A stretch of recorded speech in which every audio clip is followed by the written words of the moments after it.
Yes कार्यक्रमलाई आकार दिने सल्लाहकारहरू हुनुहुन्छ मन वचन कर्मले हौसला प्रदान गर्ने अग्रज अनुज अभिभावक सहपाठीहरू हुनुहुन्छ। कार्यक्रमलाई मूर्त रूप दिन सधैँ प्रयत्नशील मेरा प्रिय साथीहरू बाबु त्रिपाठी सुमन वर्षा दीप दर्पण ओम रिजाल प्रज्वल अधिकारी लगायतको उपस्थिति रहेको छ। हामीलाई प्रोत्साहन दिन ज्ञान बाँड्न मनोरञ्जन प्रदान गर्न उपस्थित हजुरहरू सबैको उपस्थिति गौरवमय र गरिमामय छ। यो भव्यता प्रदान गर्दै हामीहरूलाई हौसला प्रदान गर्ने हजुरहरू सम्पूर्णमा साहित्यिक महोत्सवको प्रारम्भमा हार्दिक स्वागत अभिवादन गर्दछु। हामी सबै महोत्सवको यो 3 दिने यात्रामा मन मस्तिष्क खोलेर साहित्यको दुनियाँमा हराउनेछौँ, जसलाई हामीले केही महिनाको भागदौडपछि तयार पारेका हौँ।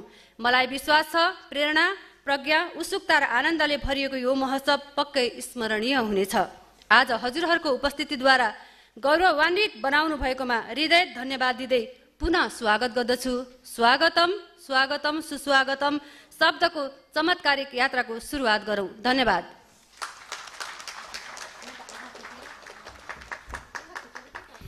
थ्याङ्क यू श्री रञ्जना निरौलाज्यू। समग्र दक्षिण एसियालाई एउटै मञ्चमा यसरी केन्द्रित गराउनको लागि उहाँले जुन प्रयत्न गर्नु भएको छ त्यो आफैमा बहुत प्रशंसनीय कार्य हो। यो अथक साधनाका लागि पनि धन्यवाद। यसपछि कलिङ साहित्य महोत्सवका बारेमा केही प्रकाश पारिदिनका लागि म केएलएफका संस्थापक निर्देशक रश्मिरञ्जन परिदाज्यूलाई आग्रह गर्दछु।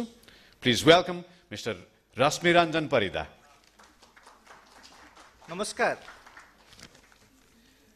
Namaskar, very good morning to all. As the fast rays of the sun gracefully embrace the towering Himalayan peak, I am truly honored and to stand before you in the captivating city of Kathmandu and making the commencement of the Kathmandu Kalinga Literary Festival. This gathering, born from the modest sources and blossom into a symposium of ideas, culture and connection that span beyond borders. My heartfelt gratitude to the enchanting city of Kathmandu for opening its arms and allowing us to stage this event amidst its historical and spiritual aura and breathtaking beauty. To the people of Nepal, I extend sincere dhanyavad. Your warmth and energy have propelled us forward on this accelerating journey. Nepal and Bharat connection are from times immemorial. From Kashi to Kamrup, from Kalinga to Kanchi, from Kerala to Kanyakumari, Kathmandu has been connected to India's spiritual ethos and practices while making significant contribution to India's philosophical journey. To some, while the Buddha is the central, on which there is no question, I would like to add the concept of the Shakti and the Shiva as the two more.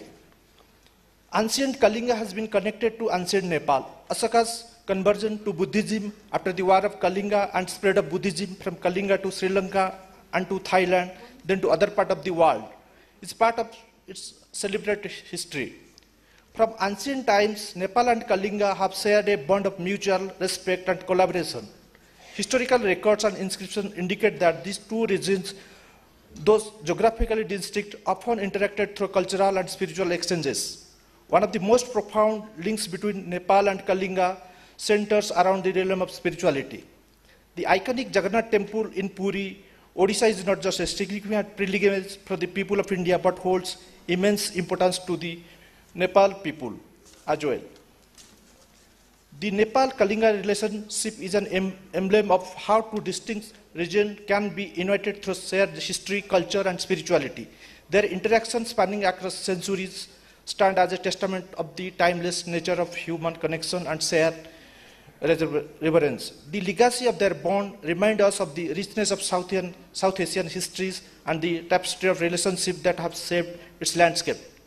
In the backdrop, the journey of Kathmandu Kalinga Literary Festival has always been about the celebration of literature's power, the magic of words, the stories that bridges world, and the narratives that shape perspectives. Over the year, we have embarked on a voyage where a multitude of voices harmonize and sharing tales of their lands, struggles, victories, and aspirations.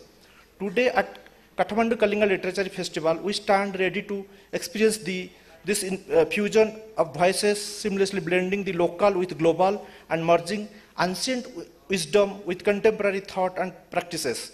Our esteemed lineup of authors, poets, artists, and thinkers are not mere participants. They are our fellow explorers on this literary odyssey. Their insights, their stories, and their acknowledged from the heart and the soul of this festival. Together, let us weave stories, bridges gap, and celebrate the unbreakable threads to our shared humanity. More than 400 bright minds will be here in the next 3 days, here to new networks, connections that transcend the borders, new beginnings, to new horizons, and to the enduring enchantment of words and sounds. Thank you, and let the Kathmandu Kalinga Literary Festival unfold its wing of inspiration. Thank you. Namaskar. Thank you, Mr. Rasmi Ranjan Paridaज्यू. Now, म यहाँहरु समक्ष निवेदन गरौं यो साहित्य महोत्सवमा हरेक वर्ष नेपाल र भारतबाट साहित्य, कला, संस्कृति, भाषाका क्षेत्रमा अनवरत योगदान गर्नुहुने विशिष्ट केही व्यक्तित्वहरूलाई नेपाल यशस्वी साहित्य सम्मानबाट सम्मानित गर्ने क्रम अघिल्लो वर्षबाट हामीले सुरु गरेका छौं। त यसपटक पनि 4 विशिष्ट स्रष्टाहरूलाई नेपाल र भारतबाट 2 जना गरी 4 जना स्रष्टाहरूलाई सम्मान गर्ने क्रम छ। नेपाल यशस्वी साहित्य सम्मानबाट यो सम्मान अर्पण गरिदिनुका लागि म यस सभाका प्रमुख अतिथि माननीय परराष्ट्र मन्त्रीज्यू समक्ष निवेदन गर्दछु र यो सम्मान ग्रहण गरिदिनुका लागि म 4 ती विशिष्ट व्यक्तित्वहरूलाई म स्टेजमा आमन्त्रण गर्दछु। May I call upon Professor Avadhesh Pradhan, please, to receive Nepal Yashasvi Sahitya Samman Kalinga Literary Festival 2023 मा Professor Avadhesh Pradhan ज्यूलाई यो सम्मान ग्रहण गरिदिनका लागि हार्दिक अनुरोध गर्दछु। Professor Avadhesh Pradhan is an eminent figure in the domain of Hindi literature, holding a distinguished position in the Hindi department of BSU University. With a passion for literature deeply embedded in his career, his scholarly contributions have enriched the academic sphere and resonated widely. His expertise spans a range of literary genres, and his insightful interpretation have not only expanded understanding, but also invigorated the study of Hindi literature. Professor Pradhan's literary impact extends to his written works, and his mentorship has inspired a lot. Please put your hands together for Professor Avadhesh Pradhan.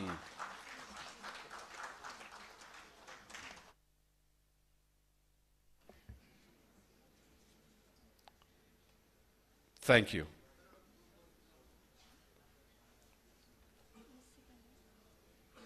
Similarly, त्यसै गरी म निमन्त्रणा गर्दछु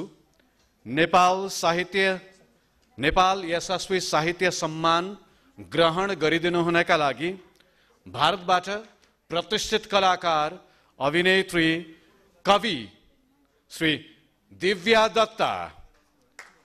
Ms. Divya Datta is an actor, author, and a poet too. The talented actor won a national award for Best Actor Female in a Supporting Role in 2018. She has acted in more than 100 feature films in Hindi, Punjabi, and other languages. म सम्झिन्छु वीर जारा, भागमिका भाग, My Friend Pinto जस्ता कैयन त्यस्ता चलचित्रहरू छन् जसमा दिव्या दत्ताको अभिनयले हामीलाई प्रभाव पारेको छ।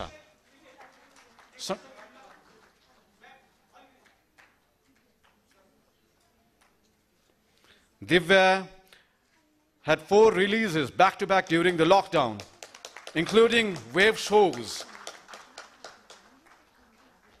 उहाँको 2वटा पुस्तकहरू पनि प्रकाशित छन् र यो अनवरत रूपमा कलाको क्षेत्रमा र साहित्यको क्षेत्रमा योगदानका लागि नेपालमा काठमाडौँमा श्री दिव्या दत्तज्यूलाई हामीले यो सम्मान अर्पण गर्न पाउँदा गौरवको अनुभूति हुन्छ।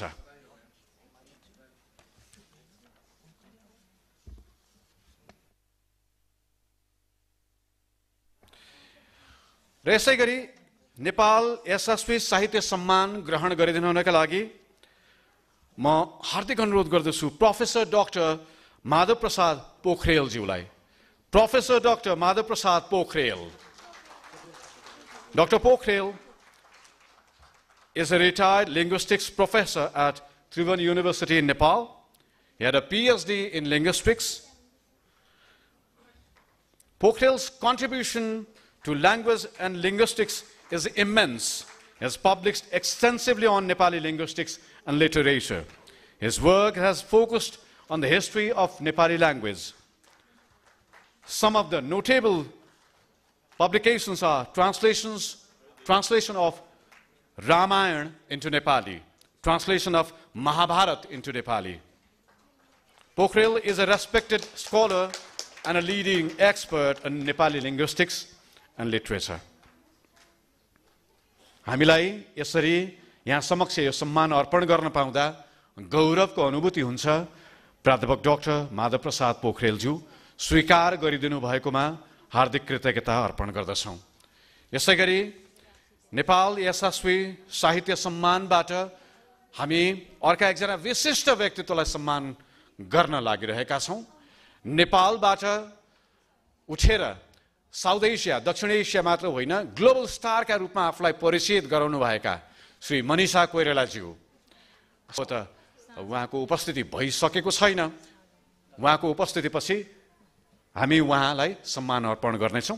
कृपया डायसमा आसीन व्यक्तित्वहरूलाई पुनः आसन ग्रहणको लागि अनुरोध गर्दछु र यो सम्मान अर्पणको कार्यक्रमपछि माननीय परराष्ट्र मन्त्रीज्यूलाई आफ्नो मन्तव्यका लागि हार्दिक अनुरोध गर्दछु। Inauguration speech from honourable NP सावत।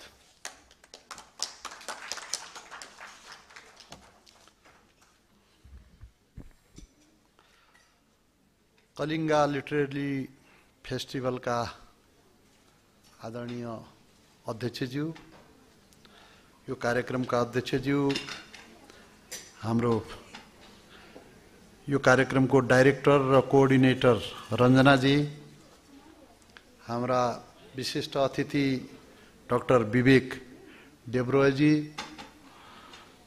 डाक्टर साहब हाम्रो माधव पोखरेल जी, चान्सलर निशा शर्मा जी, म जसमान गुरुङजीलाई देखिरहेका छु, अरू पनि प्रतिष्ठित व्यक्तिहरूलाई देखिरहेका छु। म कूटनैतिक नियोगको प्रतिनिधित्व पनि यहाँ नवीनजी र अरू साथीहरू मार्फत देखिरहेका छु। अन्य साहित्यकारजीहरूलाई म देखिरहेका छु। उपस्थित यो कार्यक्रमका सहभागी दिदीबहिनी र दाजुभाइहरू, यहाँहरू सबैलाई म आफ्नो तर्फबाट हार्दिक अभिवादन व्यक्त गर्न चाहन्छु। वास्तवमा रञ्जना बहिनीले यो कार्यक्रममा मलाई प्रमुख आतिथ्यताका लागि करिब हप्ता दिन अगाडि नै समय दिनुभएको थियो, तर मेरो काबुभन्दा बाहिरको परिस्थितिले यस्तै एउटा अर्को पनि अत्यन्तै महत्त्वपूर्ण, त्यो पनि मेरै कार्यक्षेत्रसँग सम्बन्धित प्रधानमन्त्रीजीदेखि लिएर मन्त्रीजीदेखि लिएर सचिवजीहरूलाई बिचैमा छोडेर तुरुन्तै म 5 मिनेटभित्र पुगे भनेर तपाईहरुसँगको कमिटमेन्टबाट भाग्न नसकेर मैले चाहिँ हतार यहाँ आएको छु। यहाँको उद्घोषक पनि बडो राम्रो, मास्टर अफ सेरेमोनी एकदम राम्रो प्रस्तुतिकरण गरिराख्नु भएको थियो। तपाईहरुको बनी बनाऊ असाध्यै सुन्दर कार्यक्रम छ। यसमा मैले चाहिँ बीचमा हस्तक्षेप गर्दाखेरि कस्तो तपाईहरुलाई भन्दा मलाई नै खल्लो लागिरहेको छ, तर यो मेरो चाहिँ विचित्र बाध्यता छ। दौडेर फेरि मैले चाहिँ त्यहाँ जानुपर्ने छ, त्यहाँ मेरो आफ्नो कन्ट्रिब्युसन छ। मैले नभइकन चाहिँ नहुने किसिमको परिस्थिति छ। यसलाई तपाईहरुले महसुस गरिदिनु हुनेछ भन्ने म विश्वास व्यक्त गर्न चाहन्छु। यो कलिंगा फेस्टिभलले यो साउथ एसियामै कल्चरल एक्सचेन्जको सन्दर्भमा महत्त्वपूर्ण भूमिका खेल्दै आएको छ। हामी सांस्कृतिक रूपमा यो हिमवत खण्ड भारतवर्षे भनेर चाहिँ लगातार भनिएको हुन्छ। यो क्षेत्र हाम्रो संस्कृतिका दृष्टिकोणले एकै छ, महत्त्वपूर्ण छ। यसलाई हामीले यो सांस्कृतिक आदान प्रदानको माध्यमबाट पनि जोडिराख्न जरुरी छ। हाम्रा पीडाहरू, समस्याहरू र यसको सँगसँगै हाम्रा अवसरहरू पनि साझेदारी गर्नुपर्ने अवस्था हामी कहाँ छ। त्यसकारण यो कलिङ्गा जुन उडिसाबाट सुरु भएको छ, यो फेस्टिभलको यो इतिहास सुरु भएको छ, त्यसलाई नेपालको यो सुन्दर काठमाडौँमा तपाईहरूले ल्याएर हामीलाई पनि होस्टका लागि यो वातावरण तपाईहरूले चाहिँ दिनुभएकोमा तपाईँ आयोजकहरू, यसका यो संस्थासँग सम्बन्धित व्यक्तित्वहरूलाई पनि म आफ्नो तर्फबाट हार्दिक कृतज्ञता ज्ञापन गर्न चाहन्छु। यहाँ चाहिँ प्रबुद्ध व्यक्तिहरू म देखिरहेका छु, मञ्चमा पनि देखिरहेका छु। हाम्रो जसमान गुरुङजीलाई त हामी नेपाली समाजले असाध्य सांस्कृतिक सन्दर्भमा पनि ठुलो सम्मान साथ हेरिरहेका छौँ। उहाँ पनि यहाँ हुनुहुन्छ। उहाँहरूले यसको बारेमा विस्तृत रूपमा व्याख्या गर्नुहुनेछ, विश्लेषण गर्नुहुनेछ, कन्ट्रिब्युसन दिनुहुनेछ। उहाँहरू कतिपय व्यक्तित्वहरू यहाँ हुनुहुन्छ, उहाँहरू बोल्नुहुनेछ भन्ने मैले विश्वास लिएको छु। म यति मात्रै भन्न चाहन्छु कि भूगोलको यो टुक्रा जहाँ हामी चाहिँ बसेका छौँ, हामीले एउटा महत्त्वपूर्ण सभ्यता संस्कृतिलाई हामीले हिस्सेदारी गरेर बसेका छौँ। यो हाम्रा लागि मात्रै होइन, संसारका लागि नै यो महत्त्वपूर्ण छ। कुनै बेला संसार विकसित नभएको बेला यो क्षेत्र हजारौँ वर्ष अगाडि चाहिँ संसारको सबभन्दा विकसित भूखण्ड थियो। त्यो बेला वेदहरू, उपनिषदहरू, पुराणहरू यही क्षेत्रमा लेखिएका थिए। यसले चाहिँ मानवतालाई नयाँ बाटो, नयाँ दिशा देखाउने सन्दर्भमा यसको जहिले पनि नेतृत्वदायी भूमिका रहेको थियो। यो क्षेत्रका भूगोलहरू, संस्कृतिहरू, साहित्यहरू पनि जोडिएका छन्। हामीले चाहिँ काठमाडौँको संस्कृति भएन भने बनारस अधुरो हुन्छ। बनारसलाई हामीले चाहिँ काठमाडौँसँग जोड्न सकेनौँ भने काठमाडौँको संस्कृति अधुरो हुन्छ। अयोध्यालाई हामीले जनकपुरसँग जोड्न सकेनौँ, हामीले विराटनगरलाई हामीले चाहिँ कुरुक्षेत्र, हस्तिनापुरसँग जोड्न सकेनौँ भने महाभारत पनि चाहिँ अधुरो हुन्छ। त्यसकारण हामीहरू धेरै गहिरोसँग एकअर्कासँग जोडिएका छौँ, सांस्कृतिक रूपमा पनि जोडिएका छौँ। हामी भाषागत रूपमा पनि धेरैजसो हाम्रो भाषाहरूको ओरिजिन चाहिँ संस्कृत भएको हुनाले त्यो दृष्टिकोणले पनि हामी जोडिएका छौँ। र यसलाई चाहिँ यो कलिङ्गा फेस्टिभल जुन तपाईँहरूले चाहिँ सुरु गर्नुभएको छ, यसलाई सघन रूपमा, व्यापक रूपमा, जनस्तरमा यसको विस्तार गर्न सक्नुभयो भनेपछि तपाईँहरूको योगदान ज्यादा सङ्गठित हुनेछ, ज्यादा राम्रो हुनेछ। त्यसको लागि पनि म विश्वास व्यक्त गर्न चाहन्छु। यहाँ भन्नुपर्ने कुरा धेरै थियो। अब यो मञ्चमा आएपछि नेताहरूको समस्या के हुन्छ भने समय हामी बिर्सिहाल्छौँ। म कस्तो समयको चापमा छु भनेर म आफै नबिर्सौँ भनेर मैले चाहिँ छुट्याउनै पर्ने बाध्यता छ। म तपाईँहरू पाहुनाहरू जो बाहिरबाट आउनुभएको छ त्यसलाई नेपाल सरकारको तर्फबाट पनि हार्दिक स्वागत गर्न चाहन्छु। र तपाईँहरूले यदि कुनै समस्या, कुनै गाह्रो अप्ठ्यारोको कुरा हामीसँग साझेदारी गर्नुभयो भने तपाईँहरू जहिले पनि तपाईँहरूलाई स्वागत छ। तपाईँहरूलाई कुनै कुराका लागि सरोकार भयो भनेपछि सरकारसँग मसँग तपाईँहरूले चाहिँ सम्बन्ध राख्नुहुनेछ। म आमन्त्रित पाहुनाहरूलाई विनम्रतापूर्वक आग्रह गर्न चाहन्छु। यसका होस्टहरू जसले यसका चाहिँ प्रायोजकहरू जसले यो संस्थालाई सहयोग गर्नुभएको छ, ती संस्थाहरूलाई पनि म हार्दिक धन्यवाद दिन चाहन्छु कि यस्ता क्रिएटिभ एक्टिभिटीहरू जसले मान्छेभित्रको शक्तिलाई पनि प्रतिनिधित्व गर्छ र भक्तिका रूपमा मान्छेको डिभोसन, कुनै पनि कुराका प्रति डिभोसनलाई पनि सम्मान गर्छ। यस्तो विषयवस्तु थेम राखेर त्यो पनि नेपाललाई चाहिँ केन्द्र बनाएर चाहिँ तपाईँहरूले जुन यो कार्यक्रमको आयोजना गर्नुभएको छ, Shakti, Bhakti, civilisational connection, Nepal as a centre of global thought भन्ने विषय नै राखेर तपाईँहरूले यो कार्यक्रम आयोजना गर्नुभएको छ। यसका लागि म आयोजकहरूलाई धन्यवाद दिन चाहन्छु। अहिले भर्खरै अभिनन्दित व्यक्तित्वहरूलाई पुनः म अभिनन्दन र सम्मान व्यक्त गर्न चाहन्छु। र म चाँडो गए पनि यो कार्यक्रम अत्यन्त भव्यताका साथ चलिरहनेछ यसको दृढ विश्वास गर्दै आफ्ना भनाइहरू यहीँ समाप्त गर्न चाहन्छु र बिदा लिन्छु। धन्यवाद। जय नेपाल।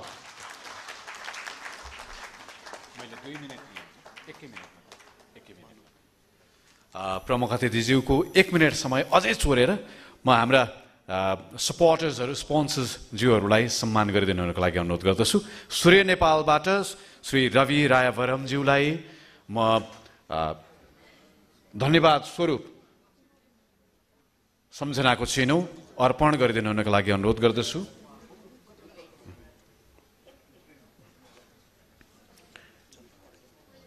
यसै गरी यसपछि एलआईसी नेपाल, हामीसँग नायब प्रमुख कार्यकारी अधिकृत हुनुहुन्छ एलआईसी नेपालबाट हाम सोय टी बर्नवालजी, उहाँलाई पनि यो सम्झनाको चिनो ग्रहण गरिदिनुका लागि अनुरोध गर्दछु।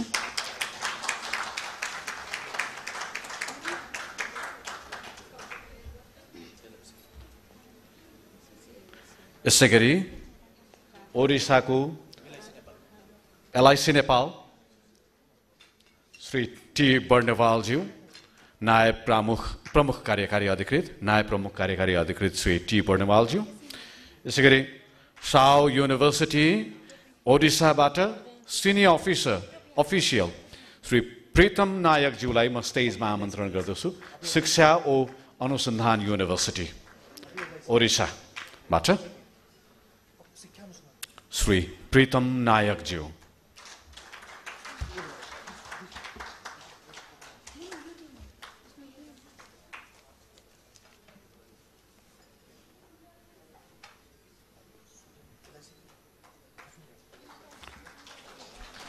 कलिङ्गा लिटरेरी फेस्टिभल काठमाडौँमा आयोजना भइरहेको सूर्य नेपाल कलिङ लिटरेरी फेस्टिभलमा उहाँहरूको साथ सहयोग निरन्तर रहँदै आएको छ, जसले यो सम्भावना जीवितै पनि राखेको छ आगामी दिनका लागि पनि।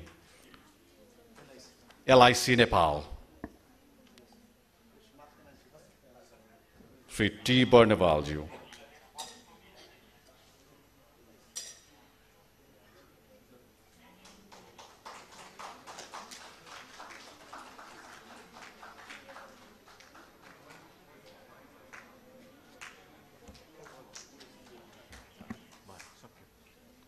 थैंक यू, धन्यवाद।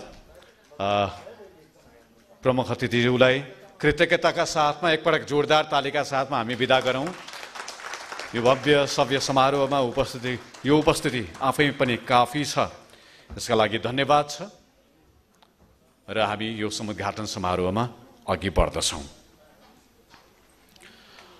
केही मन्तव्यको कार्यक्रम छ। म एलआईसी नेपालका तर्फबाट श्री टी बर्नवालज्यूलाई संक्षिप्त मन्तव्यका लागि अनुरोध गर्दछु।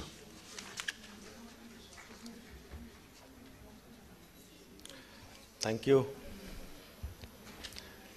Our esteemed dignitaries in the guest, a noted writer, poet, artist, ladies and gentlemen, officers from Indian Embassy, good morning to all. Friends, as LIC Nepal, we are proud to be associated with this festival. This is the second year of our partner of this event. We like to congratulate the organizer and success to this event. The LIC Nepal, incidentally, today is our foundation day also. We are celebrating our foundation day, LIC India and LIC Nepal as well. Gentlemen, LIC Nepal, we have completed 22 years at Nepal, covering 10 lakh populations, 10 lakh policy holders, with second biggest company of 10,000 crore of asset under management. We are the second biggest company, a life insurance company in Nepal. We, through this event, we would like to spread the awareness of insurance, life insurance. Friends, LIC Nepal is the most compliant company. We follow the rules and regulations of the law of the land. And we hope and we expect with the development of this country, our company will also grow. With this, thank you very much. Wish all the success of this event. Jai Nepal. Thank you.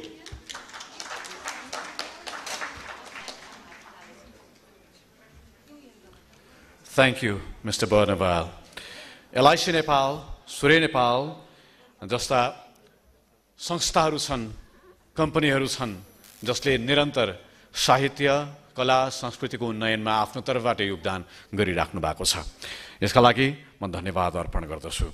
यसपछि आफ्नो मन्तव्यका लागि म धेरै ढिलो नगरिकन yes सभाका अर्का विशिष्ट अतिथि आदरणीय श्री निशा शर्माज्यू, कुलपति नेपाल सङ्गीत तथा नाट्य प्रतिष्ठानबाट र अझै विशेष मैले चिन्दा कलाकारका रूपमा चिन्छु दिदी निशा शर्मालाई हार्दिक अनुरोध गर्दछु। धन्यवाद भाइ। यस कार्यक्रमका सभापतिज्यू, यहाँ आसीन हुनुभएका आदरणीयहरू र विशेष गरेर यहाँ दर्शक दीर्घामा उपस्थित हुनुहुने 101 दिग्गजहरू जसलाई म दाई भन्छु, दिदी भन्छु, भाउजू भन्छु, उहाँहरूलाई सबैलाई नमस्कार भन्दा पनि म आशीर्वाद लिन चाहन्छु उहाँहरूबाट, किनभने मैले सधैँ आशीर्वाद लिने गरिरहेको छु। आशीर्वाद पाऊँ। सबैभन्दा पहिला त यो कलिङ नेपाल काठमाडौँ महोत्सवको लागि म बधाई दिन चाहन्छु। यसरी भव्य रूपमा 3 दिनसम्म जुन हुन गइरहेको छ यो महोत्सव, साहित्य महोत्सव, त्यसको लागि जो अर्गनाइजर हुनुहुन्छ, जसले यसको लागि दौडधुप गर्नुभयो, मेहनत गरेर जुन अहिले नतिजा देखिराख्नु भएको छ, त्यसको लागि यहाँहरू सबैलाई बधाई र शुभकामना दिन चाहन्छु आगामी दिनको लागि पनि। र भव्यका साथ तपाईँहरूले यो महोत्सव चाहिँ पुरा होस् भन्न चाहन्छु। जसरी उहाँहरूले हाम्रो छिमेकी देशको एउटा सेतु बनेर भारतबाट विभिन्न क्षेत्रबाट, यहाँ नेपालको पनि विभिन्न क्षेत्रबाट जुन जोड्ने काम गर्नुभएको छ, त्यो एउटा फेरि एउटा सेतु बनेर उहाँहरूले जसरी काम गरिराख्नु भएको छ, त्यो एकदम सराहनीय कुरा छ। र जसमा चाहिँ कला, साहित्य, मेडिकल विधादेखि लिएर चलचित्र विधादेखि लिएर सबैले समेटेको छ। तर मलाई एउटा दुःख लागेको कुरा चाहिँ के भने, नाट्य रङ्गमञ्च पनि, साहित्य लेखिएपछि रङ्गमञ्चमा प्रस्तुति गर्ने हो। हामीले हिजोका दिनमा रङ्गकर्मीहरूले कविता मञ्चन पनि गरेका छन्, कथा मञ्चन पनि गरेका छन् र नाट्य मञ्चन, नाट्य लेखनको मञ्चन पनि गरेका छन्। त्यसलाई पनि जोड्न पाएको भएदेखि हाम्रो नाट्यकर्मीहरूको अलिकति लोभ के हुन्छ भनेदेखि नाटकको विषयमा अलिकति छलफल पनि होस् न त। यस्तो महोत्सवहरू हुँदाखेरि नाट्य विद्यालय, रङ्गमञ्च विद्यालय पनि अलिकति छोयो भनेदेखि बाहिर विदेशबाट आउनुभएको, छिमेकी मुलुकबाट आउनुभएको होस् या कतैबाट पनि आउनुभएको साथीहरूले कसरी उहाँहरूले रङ्गमञ्चलाई लिनुहुन्छ, नाट्य विद्यालय कसरी लिनुहुन्छ, त्यो विषयमा अलिकति छलफल हुनु जरुरी छ जस्तो लाग्छ। जस्तै अब कतिले भन्नुभयो होला, नेपाल सङ्गीत तथा नाट्य प्रज्ञा प्रतिष्ठानले यो लिटरेचर फेस्टिभललाई किन सहआयोजकको रूपमा किन गर्नु परेको, जरुरी छैन भन्ने होला। त्यो मलाई अलिकति लोभ लागेको थियो, तर यहाँ चाहिँ मिस भयो र आगामी दिनहरूमा उहाँहरूले यसमा अलिकति ध्यान पुर्याओस् जस्तो लाग्छ मलाई चाहिँ। मैले यो सुझाव मात्र दिन खोजेको हो। र अब जस्तै यहाँ पनि भन्यो होला किन यो उसलाई जोडेको भनेर, लोभ त्यही हो हाम्रो। किनभनेदेखि यो विधामा जब सबै विधा जोडिएको छ भनेदेखि रङ्गमञ्च र नाट्य विधालाई पनि अलिकति, त्यो विधालाई पनि अलिकति हामीले छलफलको विषय बनाऊँ भनेर हो। र त्यसैले पनि मैले संयोजकको रूपमा ल ठिक छ नि त गरौँ भन्ने हिसाबले गरेछु। तर धन्यवाद राज र रञ्जना बहिनीलाई धन्यवाद दिन चाहन्छु। उहाँहरूले आएर मलाई कन्भिन्स गर्नुभयो, ल गरौँ न त भनेर भन्दाखेरि म पनि कन्भिन्स भएँ। ठिक छ, यस्तो कार्यक्रमहरूमा हामीले, हाम्रो विधा भलै नहोस् तर हामीले भाग लिनुपर्छ, हामी सहआयोजकको रूपमा आउनुपर्छ र हामीले जति सक्दो हामीले उहाँहरूलाई अलिकति पछाडिबाट ल हामी पनि छौँ है भनेर चाहिँ उहाँहरूलाई हौसला दिनुपर्छ जस्तो लाग्छ। अरू त बाँकी यहाँ भाषणै मात्र त के गर्नु र, अब बाँकी त्यसै पनि ढिला भइसकेको छ यो सेसन सुरु हुनलाई, अर्को सेसनमा जानुपर्छ जस्तो लाग्छ मलाई। सबैजनालाई धन्यवाद र विशेष गरेर आज जो पुरस्कृत हुनुभयो, सम्मानित हुनुभयो उहाँहरूलाई म बधाई र शुभकामना दिन चाहन्छु। फेरि एकचोटि नमस्कार, धन्यवाद। धेरै धेरै धन्यवाद श्री निशा शर्माज्यूलाई। उहाँका केही सुझावहरू पनि ग्रहणीय छन्। यो सारगर्भित मन्तव्यका लागि हार्दिक धन्यवाद छ। हामीसँग मैले सुरुमा पनि जानकारी गराएँ 3 दिन चल्ने यो महोत्सवमा करिब करिब 60वटा छलफल सत्रहरू तय गरिएका छन्। राजनीतिदेखि समाजसम्म, कवितादेखि निबन्धसम्म, कूटनीतिदेखि अर्थतन्त्रसम्मका विषयहरू समेटिएका छन्। चलचित्र समेटिएको छ, नाटक कतै नसमेटिएको हो कि भन्ने जुन राख्नु भएको छ, यसो हेर्दाखेरि त्यो हो कि जस्तो पनि मलाई लागिराखेको छ। But still we have so many discussion sessions where we will see Dr. Vivek Debroy, Jagman Gurung, Professor Avadhesh Pradhan, and Professor Beena Paudel talking to Professor Kamalakanta Das on central theme session that would be following after this inauguration session, Shakti Bhakti Civilizational Connection, Nepal as Center of Global Thought. यसै गरी Sagar SJB Rana, Kingdom Lost, Nepal's Tryst with Democracy book discussion, यो पनि आजैका लागि तय भएको छ, जसमा डाक्टर मिनेन रिजाल, सुचेता प्याकुरेल, बद्रीनारायण गौतम, शङ्कर तिवारीसँग छलफलमा रहनुहुनेछ। यसै गरी थुप्रै अरू सेसनहरू छ। यो सेसन तपाईले प्राप्त गर्नु भएको छैन, के हुँदैछ भने यो लिफलेट अथवा ब्रोशर तपाईले प्राप्त गर्न सक्नुहुन्छ। You can see all the name of the sessions and the speakers and the panelists and the moderators. So we'll also having a poetry recitation session every day, including ghazal recitation session, and also few performances on music. त यसपछि म yes सभाका अर्का विशिष्ट अतिथि आज नेपाल यशस्वी साहित्य सम्मानबाट सम्मानित पनि व्यक्तित्व आदरणीय प्राध्यापक डाक्टर माधव प्रसाद पोखरेलज्यूलाई मन्तव्यका लागि हार्दिक अनुरोध गर्दछु। Please welcome doctor Madhav Prasad Pokhrel.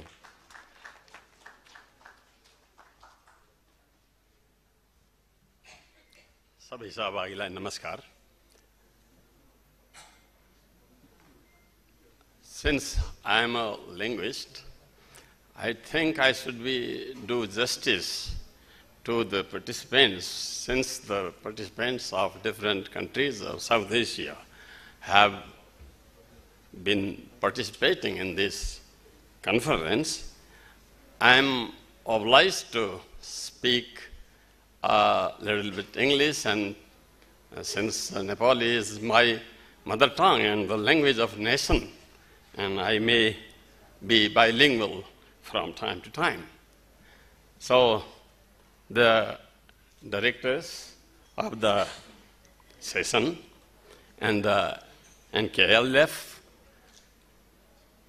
Kalinga Literary Festival is found very august, although the month of August has given way to September, but the gathering has become very august, and I congratulate the organizers of this conference.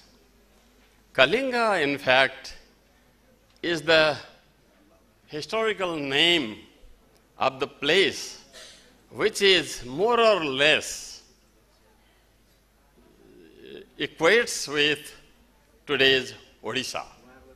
And Kalinga was the place which made Ashoka, Samrat Ashoka, Emperor Ashoka, to become a Buddhist. From an emperor of power to Buddhism, the power of Buddhism, power of learning. And since Buddha was born in Lumbini, the light of Buddha gave Emperor Ashoka to turn from Kalinga to the light of the world. So, in this way, Kalinga and Nepal are historically and prehistorically connected. So, in this conference, I saw a wide variety of topics and discourses are discussed. And when we see that, the name literature and the different topics do not seem to be equate. Means the word literature doesn't sound to be appropriate, but literature, the word literature is somehow connected to the word literate. And literate means, literate has to do with the script. If anybody can read the script, read and write the script, he is supposed to be literate. And if anybody cannot read and write, he is considered illiterate. It is a paradox that T.B. Macaulay said that I visited all over India, but in this country, I did not find a thief and I didn't find a beggar. It is because of the learning of Sanskrit. Since Sanskrit language gives ethos to the people that it is difficult to get a thief and a beggar in this country. So unless the compulsory English is imposed in this country, and until and unless Sanskrit is continued to be studied in this country, we cannot rule this country forever. So, compulsory English should be imposed to this country. And as a result of that, we, people of India and Nepal, are paradoxically linked today with this imperialist language, English. Anyway, in fact, so if we see the different wide variety of topics, the meaning of literature becomes, literature means jnana. So there are different types of jnanas which are connected in, and in this gathering, when I'm obliged to the organizers when they have given me honor as the guest of honor to this August gathering. So I congratulate all the winners and even the organizers of this conference, and I am obliged to the organizers for giving me the Yashasvi Samman. Thank you very much.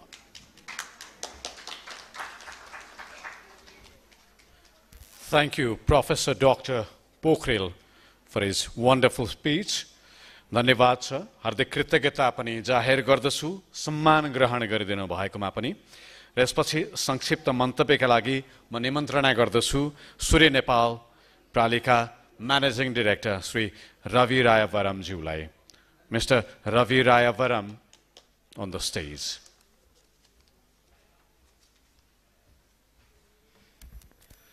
Good morning, ladies and gentlemen. This is a very special day for me because I am in the midst of such luminaries, so it's making me slightly nervous. Mr. Debroy, we're so excited to see you here. Professor Madhav, Nisha ma'am, Professor Pokhrel, officers from the embassy.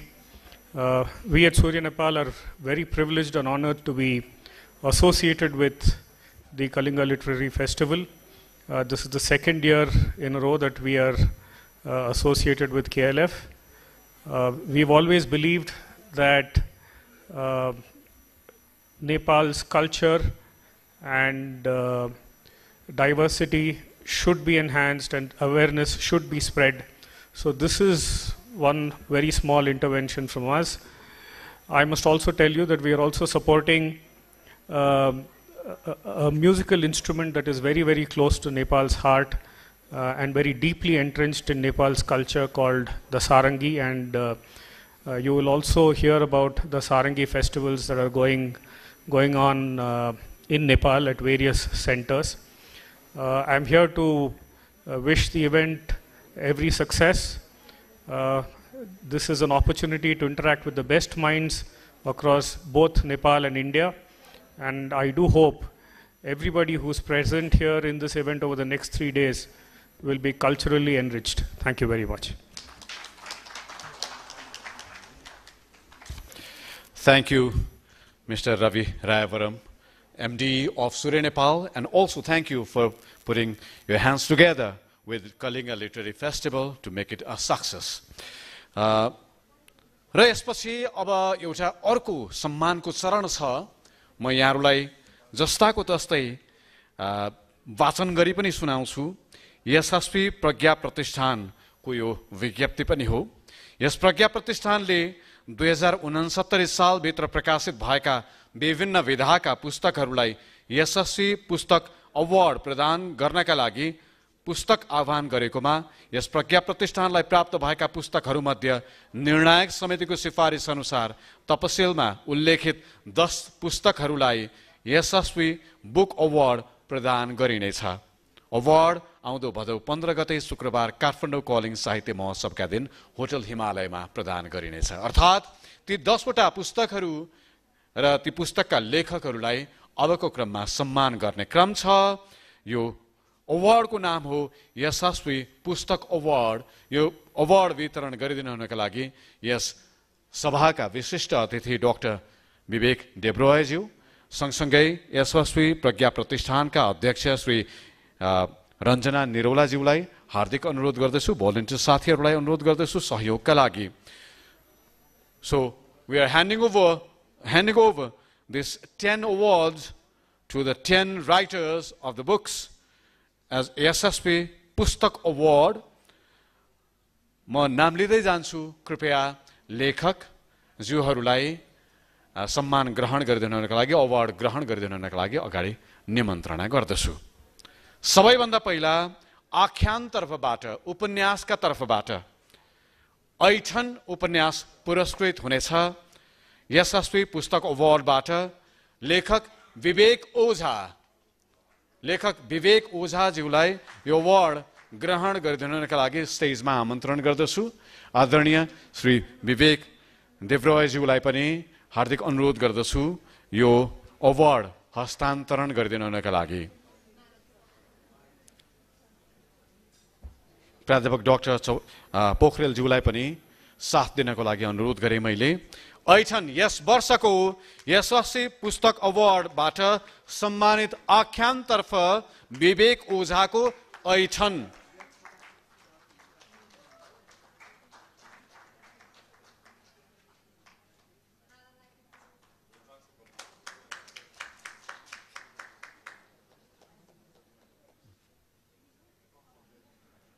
यो क्यामेरातिर पनि हेरेर ग्रहण गर्नु पर्ला। धेरै धेरै बधाई छ विवेकजीलाई र सँगसँगै अन्य राष्ट्रका अन्य प्रतिष्ठित पुरस्कारहरूमा पनि नोमिनेसनमा उहाँको पुस्तकको नाम छ। हाम्रो तर्फबाट अग्रिम शुभकामना पनि छ। एकपटक जोरदार ताली भयो भने उहाँलाई त्यो शुभकामना पुग्नेछ भन्ने लाग्छ। ऐठनका लागि विवेक ओझा आख्यानतर्फ। यसपछि सृजनात्मक गैर आख्यानतर्फ डाक्टर नवराज केसी, उहाँको पुस्तक शून्यको मूल्य डाक्टर नवराज केसी। सृजनात्मक गैर आख्यानतर्फ यशस्वी पुस्तक अवार्ड यस वर्षको सृजनात्मक गैर आख्यानतर्फ। बधाई छ, शुभकामना पनि छ। पुस्तकले जसरी नेपालको स्वास्थ्य क्षेत्रका बारेमा केही तीतो यथार्थहरू पनि बताएको छ र आगामी दिशाको मार्गचित्र पनि यो पुस्तकले कतै न कतै देखाउँछ। शून्यको मूल्यका लागि डाक्टर नवराज केसी सृजनात्मक गैर आख्यान यशस्वी पुस्तक अवार्ड 2023।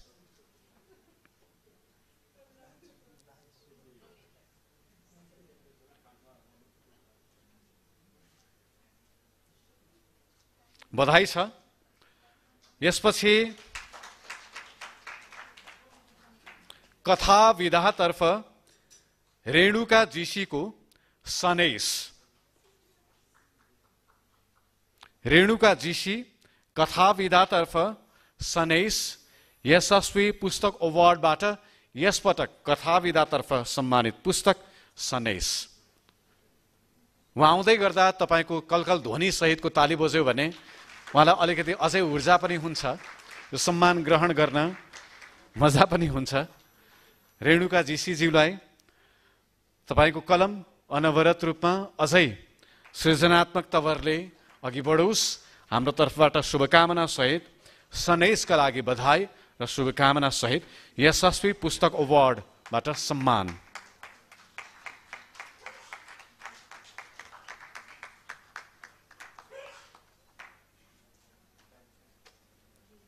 यसपछि कविता विधातर्फ यस वर्षको यशस्वी पुस्तक अवार्ड डाक्टर महेन्द्र कुमार मल्लको भाषाको बकपत्र, भाषाको बकपत्रका लागि डाक्टर महेन्द्र कुमार मल्ल कविता विधातर्फ यस वर्षको यशस्वी पुस्तक अवार्ड। यो अवार्ड ग्रहण गर्न अगाडि आइरहँदा पछाडिबाट ध्वनि बज्दाखेरि जुन महसुस हुन्छ त्यो महसुस उहाँलाई पनि गराइदिनु हुनका लागि अनुरोध गरेँ। डाक्टर महेन्द्र मल्ल कविता विधातर्फ यस वर्षको यशस्वी पुस्तक अवार्ड भाषाको बकपत्र।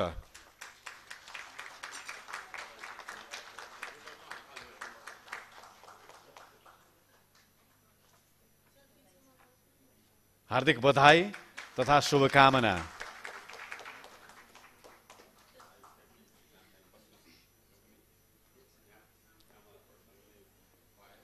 यसैगरी जीवनी विधातर्फ श्री गोविन्द गिरी प्रेरणाको सुश्री पारिजात,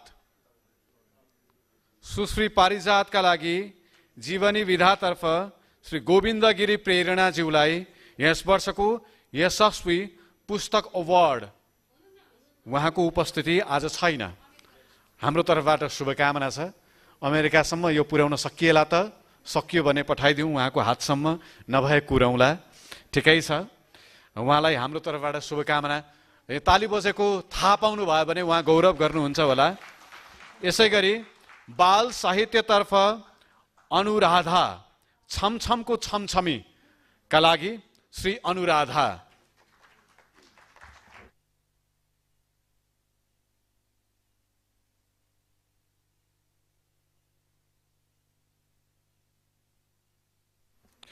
निकै कम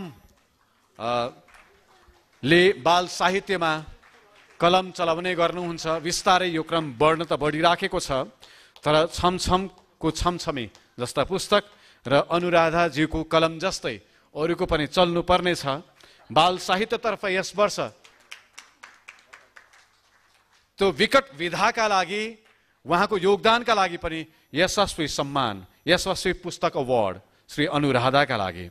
अनुवादतर्फ यस वर्ष श्री रीमा केसी, अमृता प्रीतमका छानिएका कविताका लागि श्री रीमा केसी। अनुवादतर्फ यस वर्षको यशस्वी पुस्तक अवार्ड। यो साँच्चै अगाडि आइरहँदाखेरि जुन ताली बज्छ त्यसको महसुस फरक हुन्छ, त्यसका लागि पनि उहाँका लागि पुनः एकपटक रीमा केसी एउटै विधामा सीमित नाम होइन, समकालीन साहित्यमा अनुवाद बाहेकका अन्य विभिन्न विधाहरूमा, त्यो निबन्ध होस्, कथा होस्, कविता होस्, विभिन्न विधाहरूमा उहाँहरूको सक्रिय लगाव छ, लेखन छ। रीमा केसीज्यूलाई बधाई र शुभकामना सहित। खाद्य तथा औषधि विधातर्फ यस वर्ष श्री नारायण घिमिरेको रैथाने चाडबाड र खानपान। उहाँ पनि क्यानाडा हुनुहुन्छ। नारायण घिमिरेज्यूका लागि पनि एकपटक जोरदार ताली। र रोचक के भने उहाँ अहिले क्यानाडामा हुनुहुन्छ भन्ने भर्खरै जानकारी पाएँ, र उहाँले लेख्नु भएको रहिथाने चाडबाड र खानपान संसारको जुनसुकै भूगोलमा रहेर पनि रहिथाने संस्कृतिका बारेमा लेख्न सकिन्छ, बोल्न सकिन्छ, गर्नु पनि पर्छ। उहाँका लागि हाम्रो तर्फबाट बधाई र शुभकामना सहित अर्को विधा छ मेमोयर। मेमोयरमा Lakpa Dendi Sherpa, Shri Lakpa Dendi Sherpa Himalayan maverick, Himalayan मैवरिकका लागि श्री लाक्पा देन्डी शेर्पा मेमोयर। हार्दिक बधाईका साथमा उहाँको 2टा वर्ल्ड रेकर्ड छ।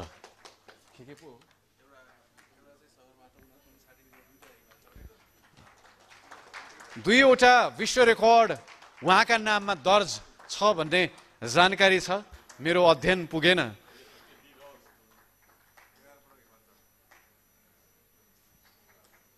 यो उमेरमा उहाँले 11 पटक हिमाल चढिसक्नु भएको छ। सगरमाथा नै हो, सगरमाथा विश्व शिखर सगरमाथा को आरोहण 11 पटक गरिसक्नु भएको र हिमालयन म्याभरिक। सम्भवतः हामी यो पुस्तकमाथि आगामी दिनमा यो 3 दिन बीचमा कुनै दिन छलफल पनि गरिरहेका छौं। यसैगरी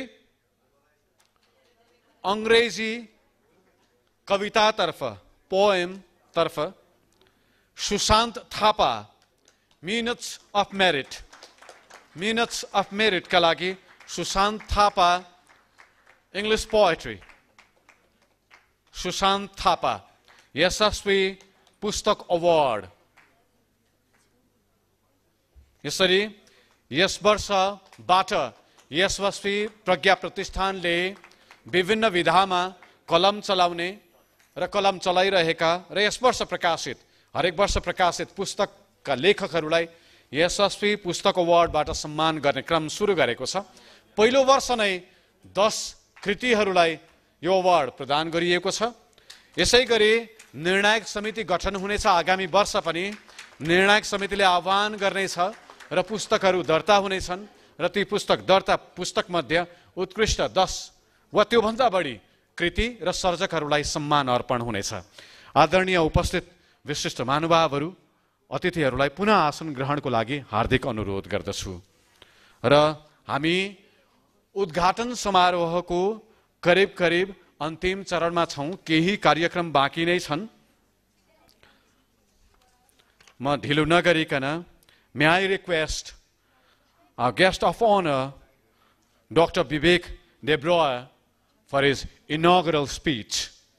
Dr. Vivek Devroy on the stage, please.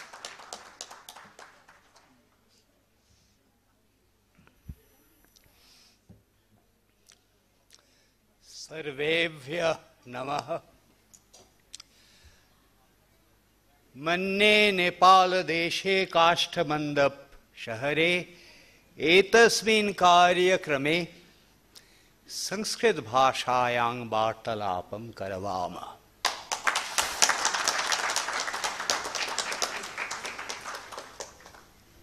I think everyone present here understood what I said. This is a lit fest. It is about culture. It is impossible to define culture without a reference to language. Bhasha is linked to Sanskriti. And in both of our countries, we share a common legacy, a common root in this wonderful language, Sanskrit.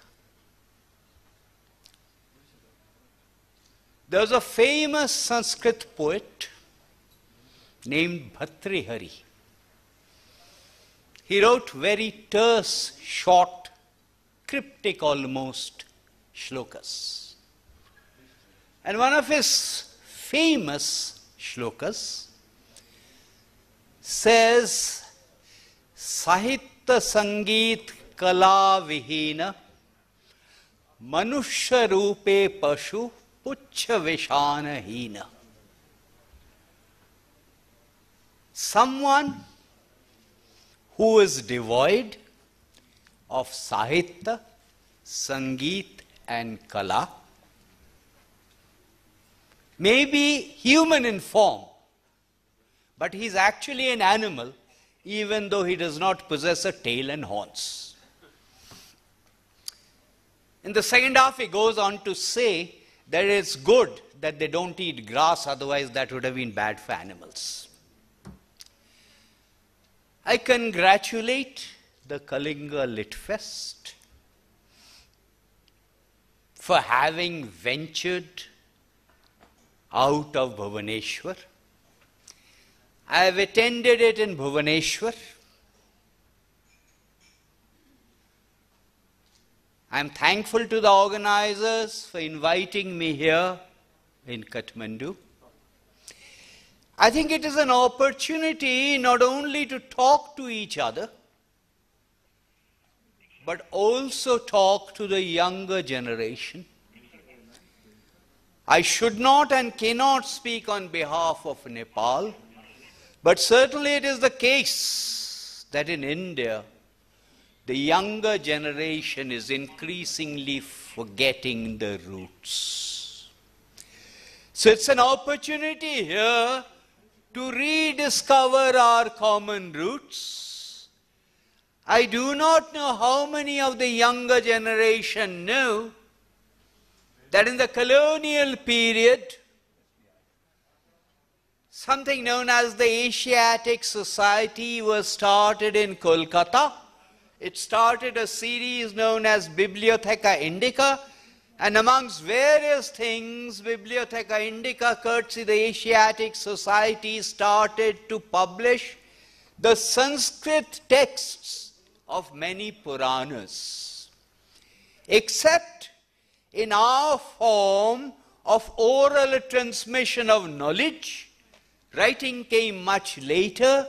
Manuscripts often written on bark and other such mediums, on bark, tended to be destroyed over a period of time. So you needed the manuscripts. At that time, a learned Sanskrit scholar named Haraprasad Shastri came to Kathmandu, because the manuscripts of some of these Puranas were available only with the Royal Library in Nepal.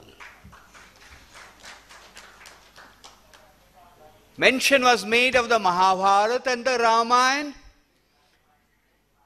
The Bhandarkar Oriental Research Institute in Pune has brought out what is called a critical edition of the Mahabharata, comparing different manuscripts that were floating around. Exactly the same thing was done by the Oriental Research Institute in Vadodara for the Valmiki Ramayana.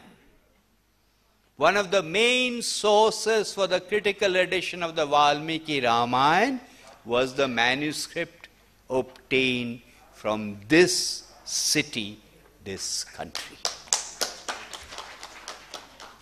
So finally, I repeat what I said. It is not just a question of talking to each other.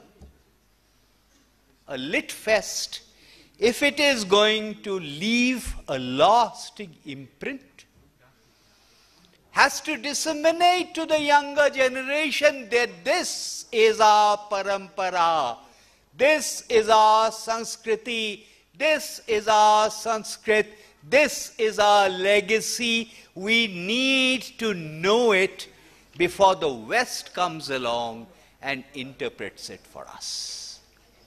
Thank you once again for inviting me. Dhanyavad.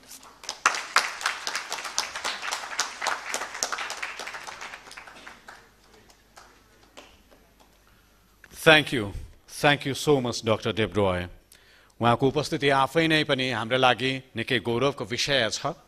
नीति, धर्म, साहित्य, इतिहास र अर्थशास्त्र विशेष गरी जुन विषयहरूमा उहाँको विज्ञता छ, यो विज्ञताका बारेमा हामी आगामी यस पछाडिको सेसनमा पनि सुन्ने नै छौं र सँगसँगै अन्य थुप्रै वक्ताहरूको कुरा पनि हामी सुन्ने छौं। यो छलफल कसरी अगाडि बढ्ने छ भन्ने विषयमा तपाईले यो ब्रोशरबाट पनि थाहा पाइसक्नु भएको छ।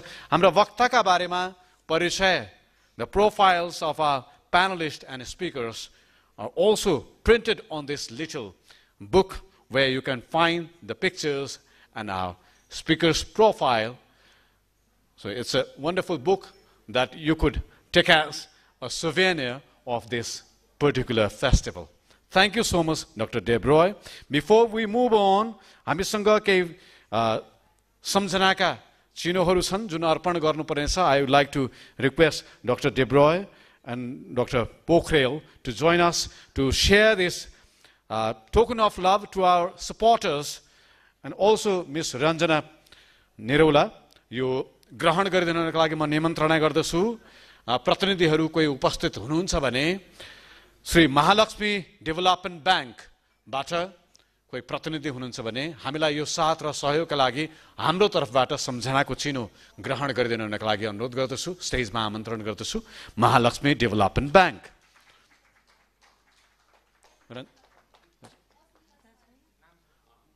अस्मिता म्याम हुनुहुन्छ भने हुनुहुन्न. ठिक छ, हामीसँग महालक्ष्मी डेभलपमेन्ट ब्याङ्कबाट प्रतिनिधि हुनुहुन्छ.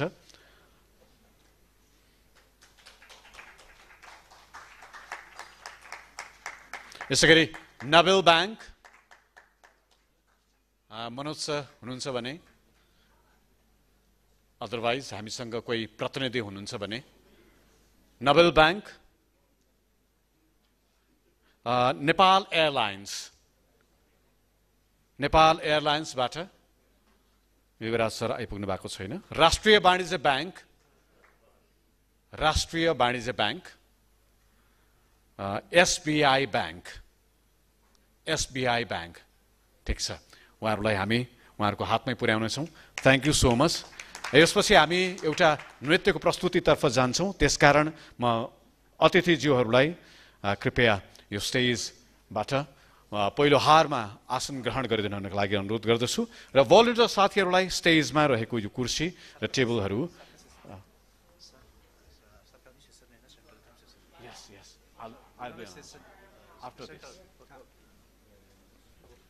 यसपछि हामी एउटा नृत्य प्रस्तुतितर्फ गइरहेका छौँ. यो भनिरहँदा म यहाँ समक्ष जानकारी गराउँ.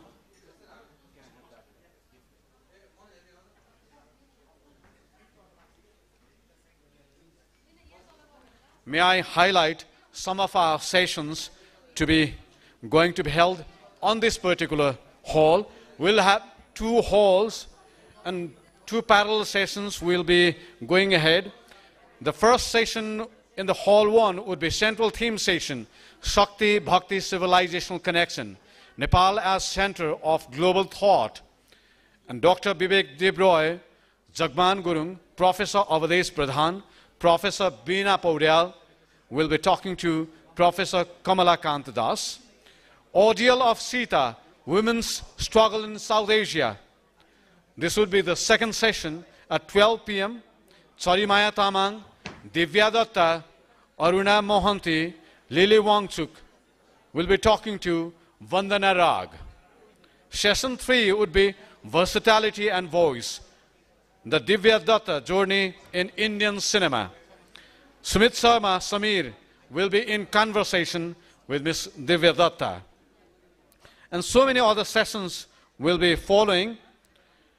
Another one of the interesting sessions would be Tharu Culture, Yesterday and Today. This would be held in Hall 2 at 3:15.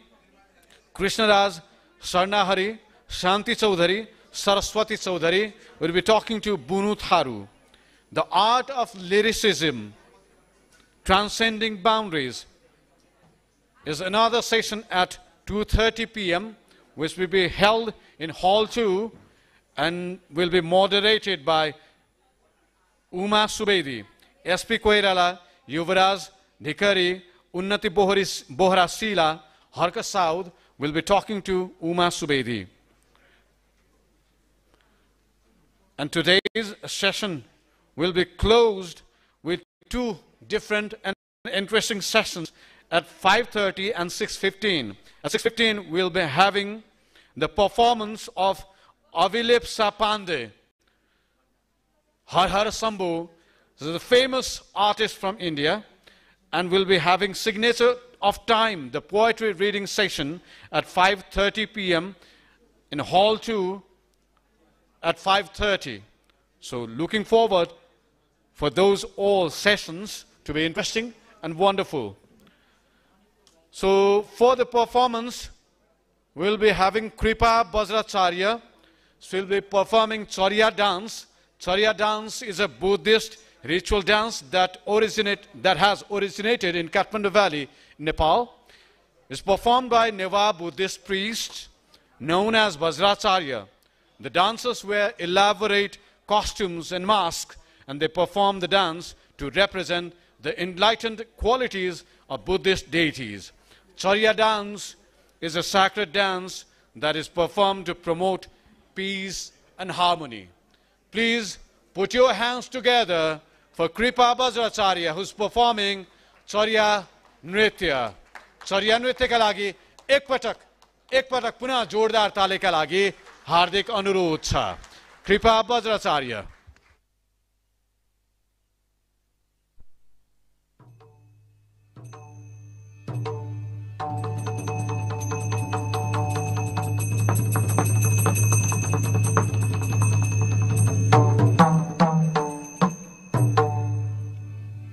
Komari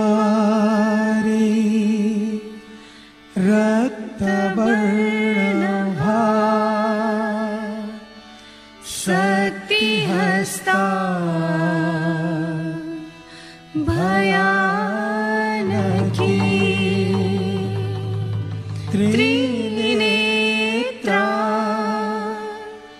Yovanangi Cha Namami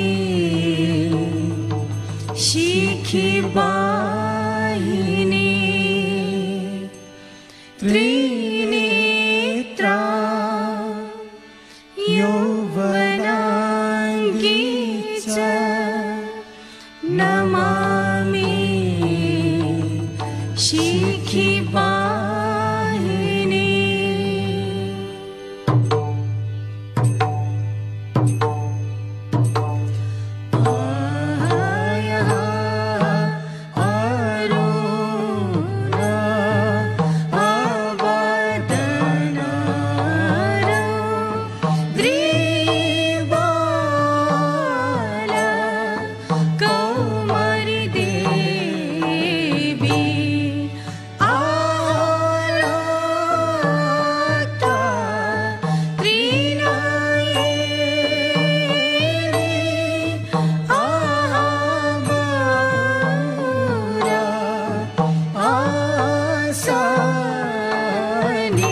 Wonderful, beautiful. Thank you, Kripa, for this amazing performance. With that, we conclude this inauguration session of Surya Nepal Kathmandu Calling Literary Festival 2023.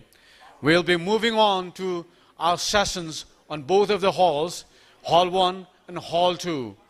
Let me introduce our team before we move on to the sessions.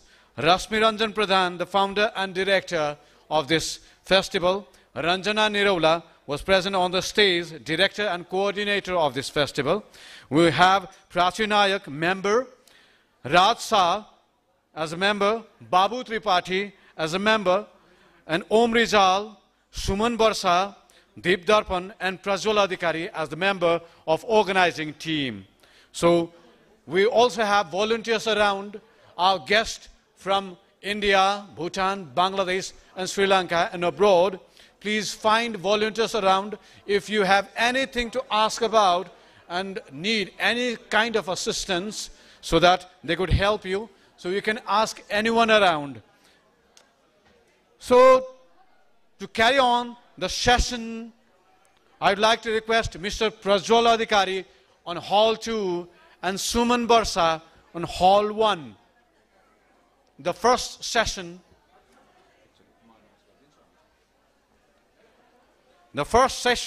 in Hall 1 would be Shakti, Bhakti, Civilizational Connection, Nepal as Center of Global Thought. And first session in Hall 2 will be Guarding's Feelings, Poetry Recitation. So, हामी Hall 2 मा कविता वाचनको कार्यक्रम तर्फ लाग्ने छौं भने Hall 1 अर्थात यो हलमा शक्ति भक्ति र civilisational connection Nepal as centre of global thought यो विषयमा छलफल चर्चा हुनेछ। यो अघि बढाइदिनका लागि सुमन वर्षाज्यूलाई अनुरोध गर्दछु। त्यतिन्जेल 2 मिनेटदेखि 5 मिनेटसम्म हामी ब्रेक लियौं सानो, so that we can use washrooms and all. And then at 11 and 5 we will be starting the session. So you can take time, breathe, and use washroom, and then be present in this hall. Thank you so much. Have a wonderful days ahead. Enjoy the show.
Good morning, namaste.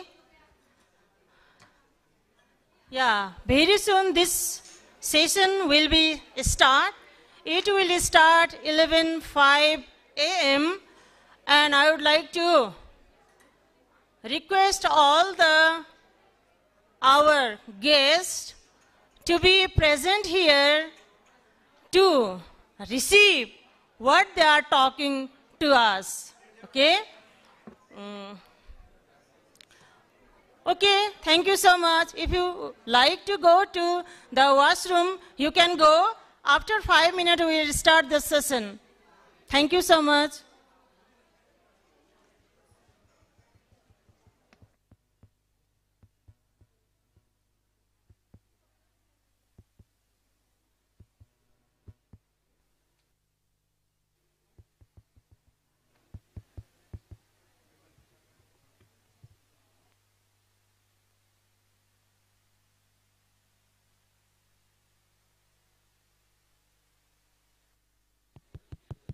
Test.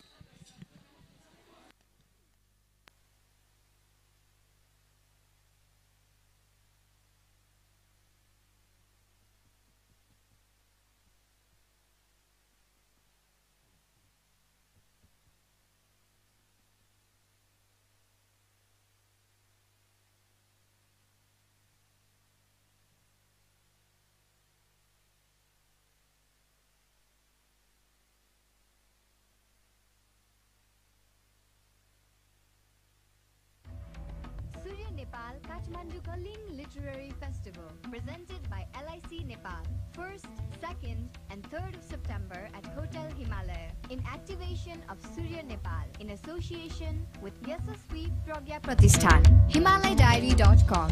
Kalinga Literary Festival. Central theme of the festival, Shakti, Bhakti and civilizational connection. Nepal as center of global thought. Attraction of the festival. 300 writers to join the festival. 200 writers from Nepal, 50 writers from India, Sri Lanka, Bangladesh and Bhutan, and 50 women writers of South Asia. Celebrity writers Dr. Madhav Prasad Pokhrel, Dr. Jagman Gurung, C.K. Lal, Monisha Koirala, Dr. Vivek Debori, Divya Datta, Sudarshan Patnaik, Neel Madhav Pandey, Dr. Aruna Mohanty, Biswa Parajuli, Ranjit Ray, Suhasini Haidar, Kanakmani Dikshit, Millie Aishwarya, Suchitra Pakurel, Lakshmi Mali, Rohin Rana, Binju Sarma, Har Har Sambhu Singer, Abilipsa Pandey and others. Surya Nepal Kathmandu Kalinga Literary Festival presented by LIC Nepal 1st, 2nd and 3rd of September at Hotel Himalaya in activation of Surya Nepal in association with Yasasvi Pragya Pratishthan. HimalayDiary.com. Kalinga Literary Festival. Central theme of the festival, Shakti, Bhakti and civilizational connection. Nepal as center of global thought. Attraction of the festival. 300 writers to join the festival. 200 writers from Nepal, 50 writers from India, Sri Lanka, Bangladesh and Bhutan, and 50 women writers of South Asia. Celebrity writers Dr. Madhav Prasad Pokhrel, Dr. Jagman Gurung, C.K. Lal, Monisha Koirala, Dr. Vivek Debori, Divya Datta, Sudarshan Patnaik, Neel Madhav Pandey, Dr. Aruna Mohanty, Biswa Parajuli, Ranjit Ray, Suhasini Haidar, Kanakmani Dikshit, Millie Aishwarya, Suchitra Pakurel, Lakshmi Mali, Rohin Rana, Binju Sarma, Har Har Sambhu Singer, Abilipsa.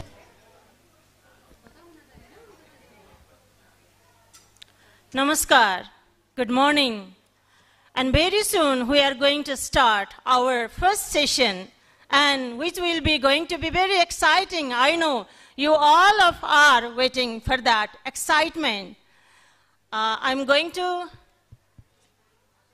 call to the stage to our distinguished panelists over here.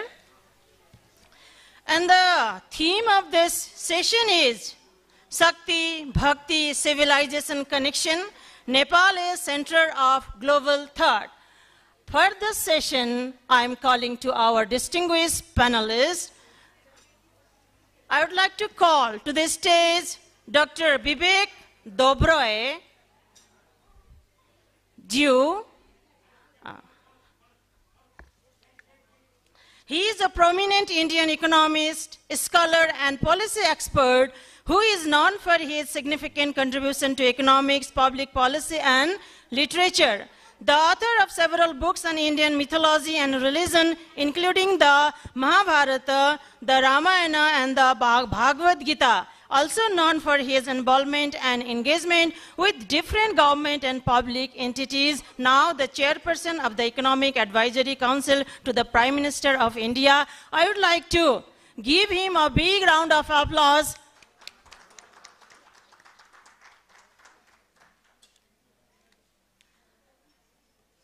त्यसै गरी प्रज्ञा प्रतिष्ठानका पूर्व उपकुलपति आदरणीय doctor जगमान गुरुङज्यूलाई पनि अर्का प्यानलिस्टको रूपमा मञ्चमा आएर आसन ग्रहण गरिदिनु हुनका लागि हार्दिक निवेदन गर्दछु।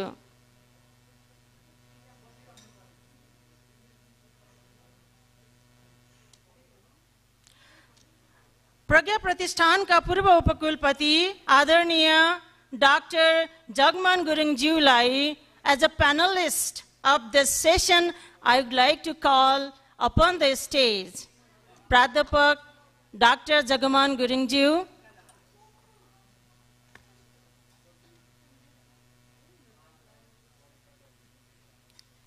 Likewise,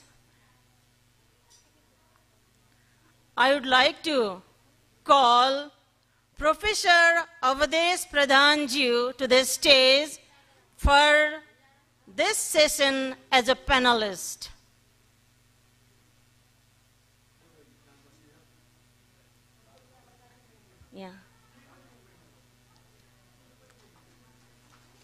त्यसै गरी शक्ति, भक्ति, civilisation connection Nepal as a centre of global thought का अर्का प्यानलिस्ट हुनुहुन्छ आदरणीय प्रोफेसर डाक्टर बिना पौडेलज्यू।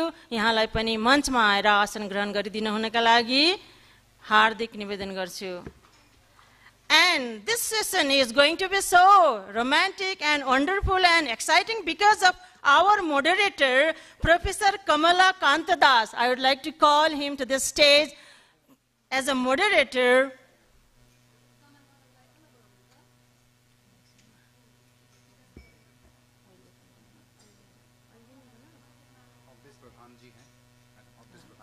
Avades Pradhan, I would like to call him to the stage.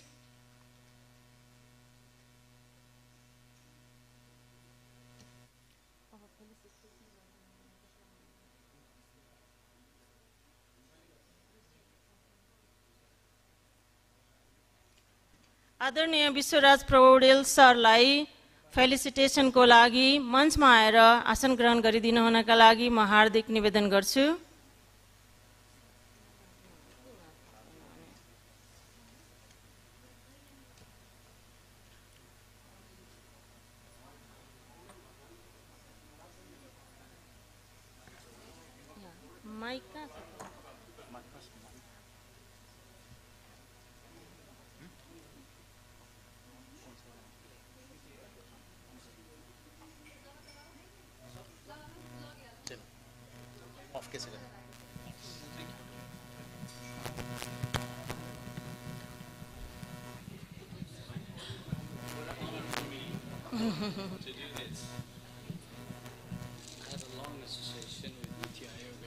Okay, give a big clap to him, our distinguished guest and panelist of the session.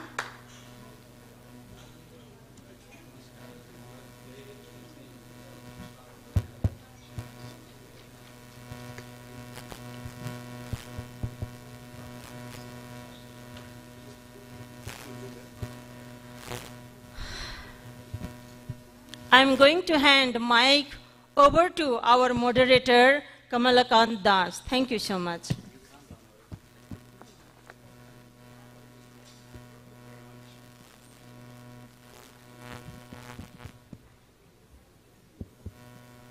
Good morning and namaste to everyone. हम अवधेश जी का इंतजार कर रहे हैं. Awadhesh sir will be here sometime. Professor of Hindi from BHU. आज का जो session है अभी हमारे हिंदी, इंग्लिश, नेपाली सारे लैंग्वेज को मिला के हम बात करेंगे. भक्ति, शक्ति, how the civilizational dialogue had started.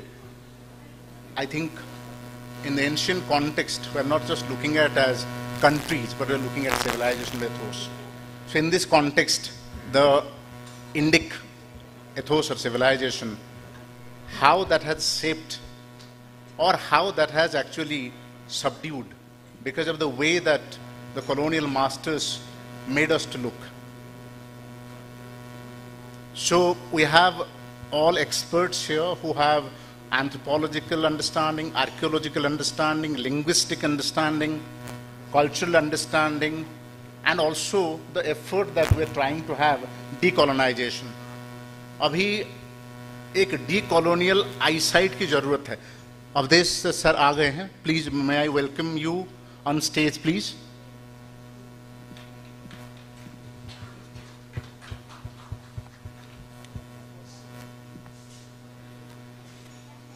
Professor Dr. Avades Pradhan is a distinguished scholar in Hindi language. Has taught at Banaras Hindu University.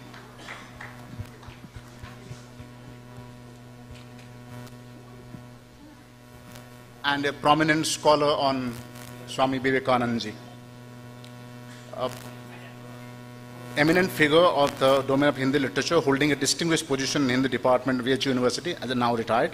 With a passion for literature deeply embedded in his career, his scholarly contributions have enriched the academic atmosphere and resonated widely. So he is widely travelled. Today in the discussion, sir, of this, sir, हम Hindi, English और नेपाली तीनों use कर रहे हैं और आप जिस भाषा में कंफर्टेबल बात करेंगे. बस मैं बैकग्राउंड ये कह रहा था कि अभी शुरू करेंगे. पहले जब सिविलाइजेशन की हम बात करते हैं, जो शब्द सिविलाइजेशन है, उससे हमारे स्कॉलर्स और पब्लिक इंटेलेक्चुअल्स, यहाँ पे 4 बेहतरीन पब्लिक इंटेलेक्चुअल हमारे पास बैठे हैं. 2 नेपाल से हैं, 2 भारत से हैं. तो हम देखते हैं उनके बीच में भी इंटरेक्शन कराएंगे कि भारत और नेपाल संबंध में सिविलाइजेशन डायलॉग कैसा रहा है. और बिना पौदल मान तो शक्ति के ऊपर काम किए हैं, शक्तिपीठों के ऊपर काम किए हैं और उन्होंने भी BHU से पढ़ाई करी है. तो यहाँ काशी और काठमांडू का कनेक्शन बन रहा है. तो हम सिविलाइजेशन किसे कहते हैं और क्यों कहते हैं? क्या ब्रिटिश रियली यूरोप सिविलाइजेशन है और वही डिसाइड करेगा हमें कैसे देखना है? तो इस तरह से और ज्यादा टाइम ना स्पेंड करते हुए let's start with the first question, what is civilisation? तभी तो सिविलाइजेशन पे फिर डायलॉग होगी. Over to doctor Debroy sir to take it forward.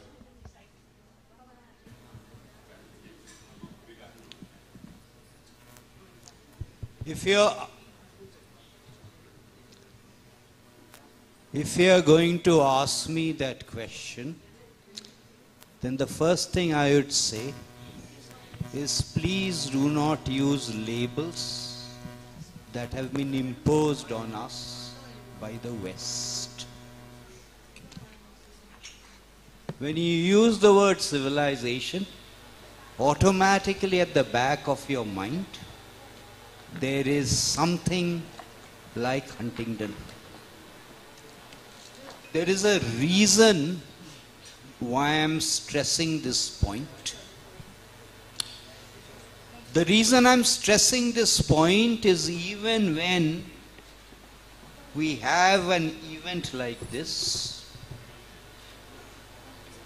the labels and the straitjackets under which we are asked questions, under which we are forced to give answers, are labels and straitjackets that are being imposed on us by the West, directly or because we have studied in places. Now let me give you an example of that. I'm asking this as a serious question. What is your name? Kamalakanta Das. No, complete sentence, please. My name is Kamalakanta Das. Please answer that again. What is your name? My name is Kamalakanta Das. There is an important reason why I asked him to answer that question. All of our languages in India and in Nepal, they have a basis in Sanskrit. The nature of the 2 languages, Sanskrit and English, completely different. In Sanskrit, the meaning of a noun or a proper noun is a derived meaning. The important bit is the verb. The verb determines the meaning. So if you ask me, what is Sanskrit for a tree? One of the words for a tree is padapaha. But when I hear padapaha, to anyone who's grown up with Sanskrit or any of the Indian and Nepali languages, it is not just a tree, it is conjuring up the image of something that is drinking water with its feet. Padapaha. This is not a chair.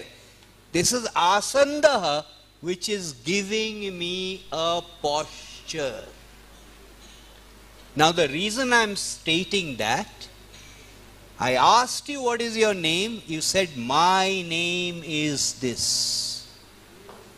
To anyone from India or Nepal, the natural reaction will be to say, unless I've become too westernized, the natural reaction will be to say, my name is this. I am known as this. The natural reaction will not be to say, I am this. And this is an important point I am making. This session also has the word bhakti. Bhakti is very easy to suggest.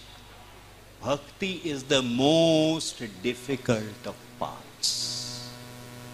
Bhakti means a complete surrender. Bhakti means a complete destruction of the ego. Bhakti means I end aham and mama, which is very difficult for us, particularly influenced by the West to do, because I is prominent. I with a capital letter. None of our languages have I with a capital letter. In this day and age, first thing in the morning, I will get WhatsApp messages, you will also send me, saying, watch my interview. Read my article. There is I, me, my, aham, mama, everywhere. Given that, at one level, it is pointless to talk about bhakti unless we make the word a fetish. I think that's an important distinction. Right? We didn't know that that is there because we have been... You knew, you did not think about it. So the point is, when we were saying my name is this, or I am Kamalakanta Das, I could have said also. Yes. So we are conditioned and trained in a particular manner. Precisely. Ditto for civilization. Use the word sabhyata. Everyone understands what sabhyata means. Is that exact translation?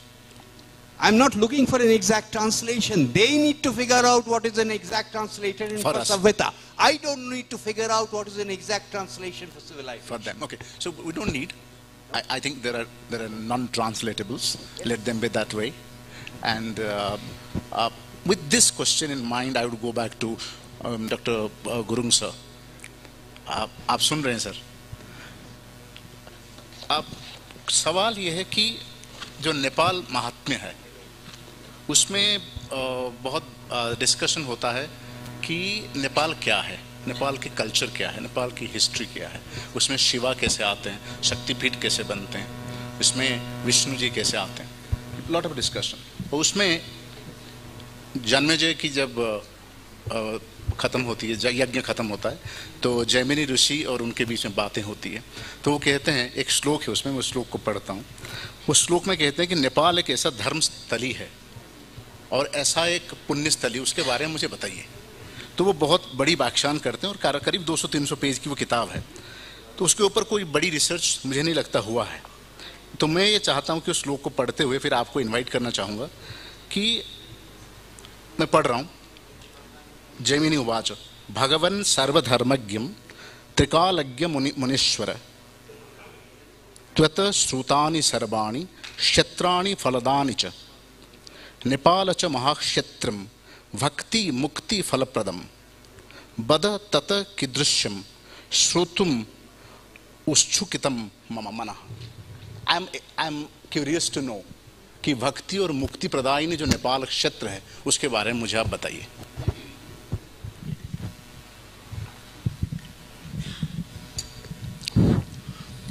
Hariom तत्सत ब्रह्मणे नमः। नेपालको सन्दर्भमा यसपालिको central थिम शक्ति भक्ति civilisation connection Nepal is centre of global thought. यसमा चाहिँ नि हिमवत खण्ड पुराणमा नेपालको 4 जुगको 4वटा नाम व्याख्या गरेको छ।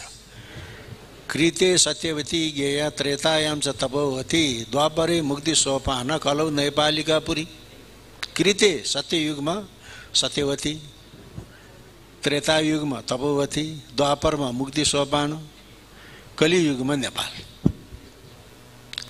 जुन बेलामा सत्ययुगमा नेपाल आफ्नो भक्ति शक्तिको उत्सर्गमा थियो, युरोप अर्धविकसित अवस्थामा थियो, अमेरिका त जन्मेकै थिएन।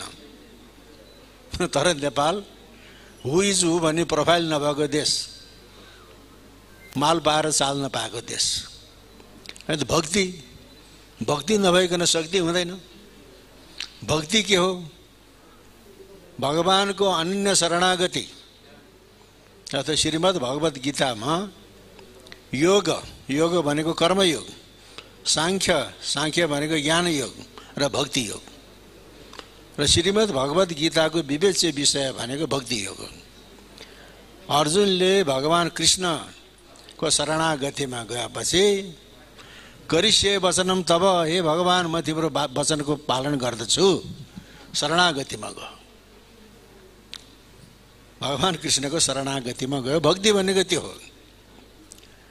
र श्रीमद् भगवत गीताको निचोडमा सञ्जयले के भन्नुहुन्छ त? यत्र योगेश्वरः कृष्णो यत्र पार्थ धनुर्धर तत्र श्री विजयो भूतिर ध्रुवा नीतिर्मतिर मम भनेको छ। र भगवान कृष्णको अर्को नाम हो दामोदर। नेपालमा दामोदर हिमाल छ, दामोदर कुण्ड छ। त्यो दामोदर कुण्ड भनेको विश्वको गर्भधारण गर्ने उदर हो, जसलाई हामी शालिग्राम भन्छौँ। त्यो कुनै बेलाको फोसिल जीवाश्म हो। यो पृथ्वी अखिल विश्व ब्रह्माण्डको उदर हो। कृष्ण गण्डकी छ भगवान कृष्णको नामबाट। त्यस कारणले नेपाल भनेको यो चाहिँ भक्ति र शक्ति र सभ्यताको स्रोत हो। अनि अब अर्को कसरी थाहा हुन्छ भन्दाखेरि अहिले अमेरिकाका नासाका वैज्ञानिकहरू, संसारको वैज्ञानिकहरू बस्ने उपल्लो संस्था हो नासा। नासाका वैज्ञानिकहरूले के भनेका छन् भने हामीले सूर्यको ध्वनि पहिचान्यौँ।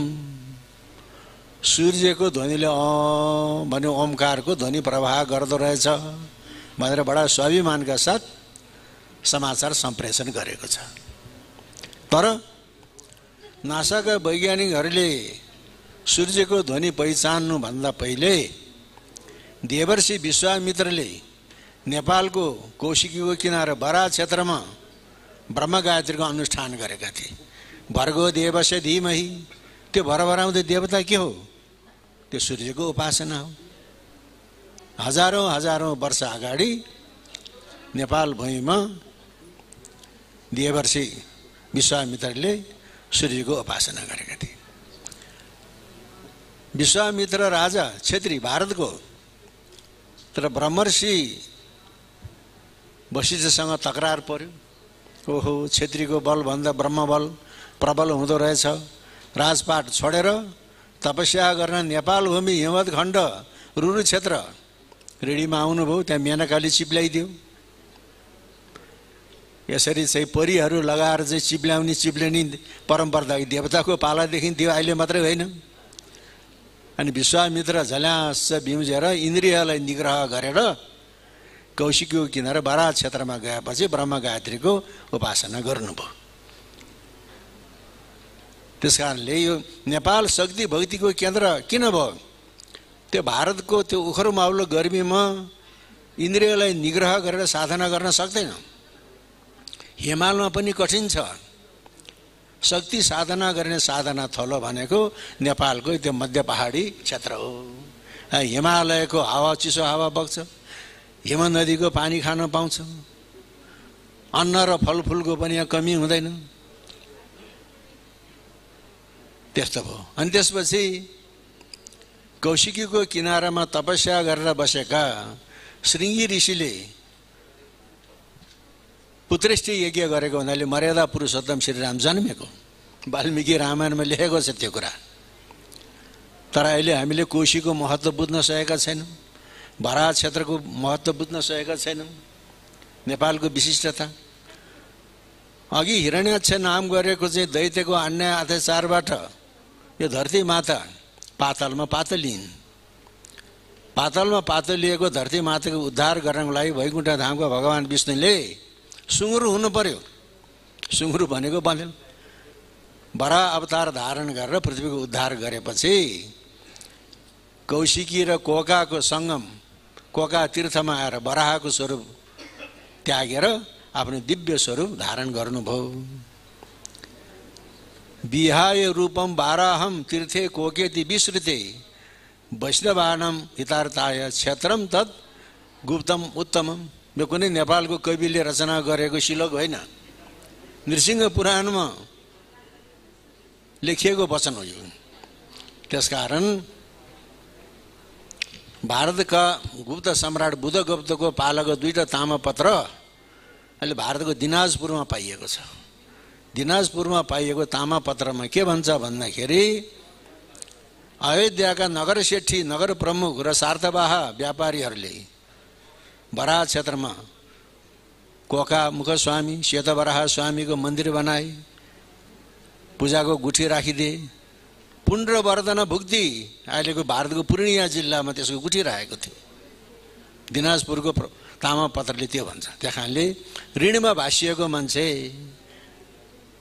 असाध्य रोगमा भासिएको मान्छे, समस्यामा भासिएको मान्छे, व्यवहारमा भासिएको मान्छे बराह क्षेत्र कोका तीर्थमा गएर सचेली स्नान गर्ने अनि आदि बराहको दर्शन गरेपछि सम्पूर्ण समस्याबाट दुहाई हुन्छ। तपाईँले प्रयोग गर्न स्थल हो कि होइन भनेर अनि नेपाल यस्तो सिद्ध भूमि हो। Thank you sir. हम सेकेंड राउंड में एक बार आपके पास आएंगे।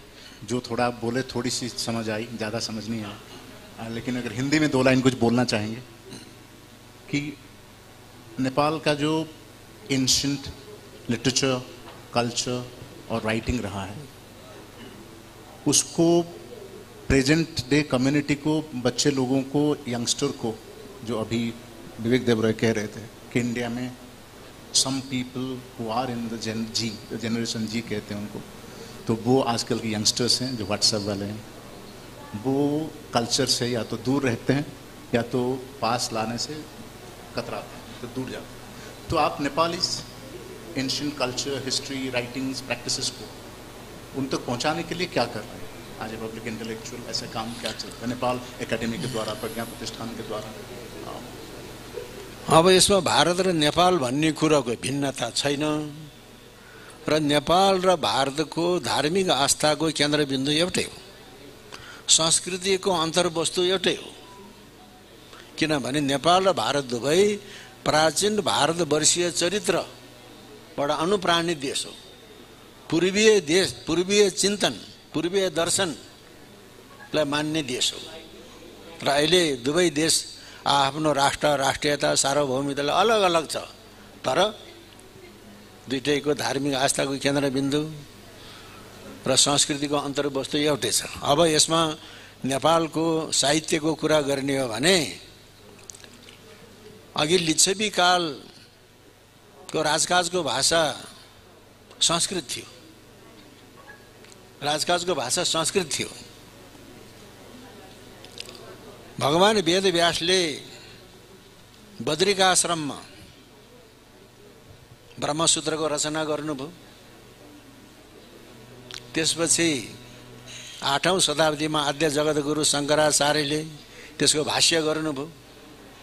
पश्चातकालीन विभिन्न आचार्यहरूले त्यसको भाष्य गरे, तर ईस्वी 8औं शताब्दीमा आद्य जगद्गुरु शङ्कराचार्यले ब्रह्मसूत्रको शङ्कर भाष्य गर्नुभन्दा अगाडि ईस्वी 6औं शताब्दीमा नेपालका अनुपरम नाम गरेका विद्वानले ब्रह्मसूत्रको भाष्य गरेको छ। अहिले हाँडी गाउँमा सत्यनारायणको थान छ, त्यहाँ एउटा चाहिँ नि स्तम्भ छ, संस्कृत भाषामा लेखिएको छ। अनुपरमले भगवान वेदव्यासको स्तुति गर्ने सन्दर्भमा अनि ब्रह्मसूत्रको भाष्य गरेको छ। आप जब वेदव्यास शङ्कराचार्यले चाहिँ नि भाष्य गर्नुभन्दा 200 वर्ष अगाडि।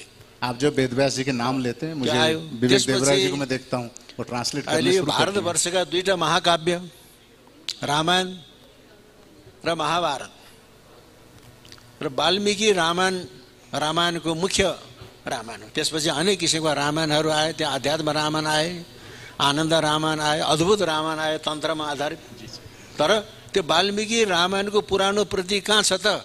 अघि नै महामहिमले भन्नुभयो, नेपालको राष्ट्रिय अभिलेखालयमा छ वाल्मीकि रामायणको पुरानो प्रति। त्यो भारतमा छैन, नेपालले सुरक्षित गरेर राखेको छ। किन? भारतमा किन हरायो? त भारतमा इस्लामले राज्य गर्यो, इसाईले राज्य गर्यो, हिन्दुत्व हरायो। त्यहाँ प्राचीन भारतवर्षीय चरित्र छैन।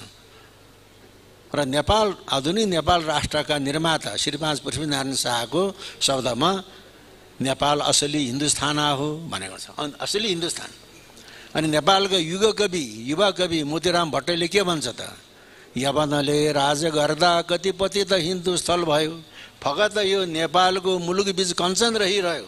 त्यही कारणले आफ्नो धर्म जोगाउनको लागि भारतबाट मानिसहरू नेपालतिर आए, हिमवद खण्डमा आए र वाल्मीकि रामायणको पुरानो प्रति अहिले विश्वमा कहीँ पनि छैन, भारतमा पनि छैन। नेपालको राष्ट्रिय अभिलेखालय त्यो सुरक्षित छ। Thank you sir. I will come back to you. अब हमारे 2 और एक्सपर्ट्स जो हैं, हम उनके पास एक बार राउंड करेंगे। तो मैं बिना मैम के पास जाना चाहूँगा। ठीक है, थैंक यू। अब हमारी ये जो सेशन है भक्ति है, इसमें शक्ति है और उसमें हम नेपाल को एक वैश्विक स्तर में जो डायलॉग चलता है एंशिएंट लिटरेचर, स्पिरिचुअलिटी को लेकर,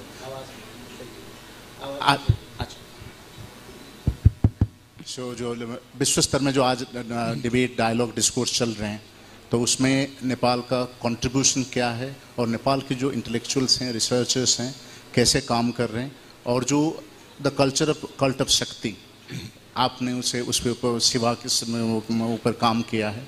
तो आप BHU में काम किए हैं, तो सर BHU के प्रोफेसर हैं, तो काशी और काठमांडू का पुराना कनेक्शन है।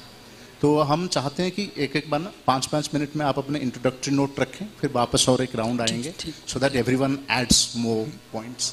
सो आप अपनी इंट्रोडक्टरी कमेंट में रखें कि हम जो सेशन का टाइटल दिए हैं, ये एक तो सर ने बोला कि सिविलाइजेशन जो शब्द है वो अपने आप में अप्रोप्रिएट नहीं है हमारे लिए, we should think differently.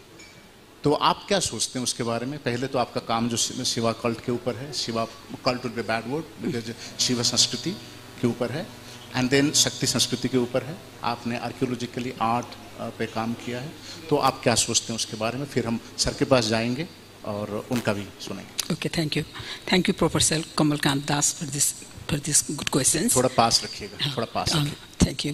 First of all, I would like to thank you. थोड़ा पास। Okay.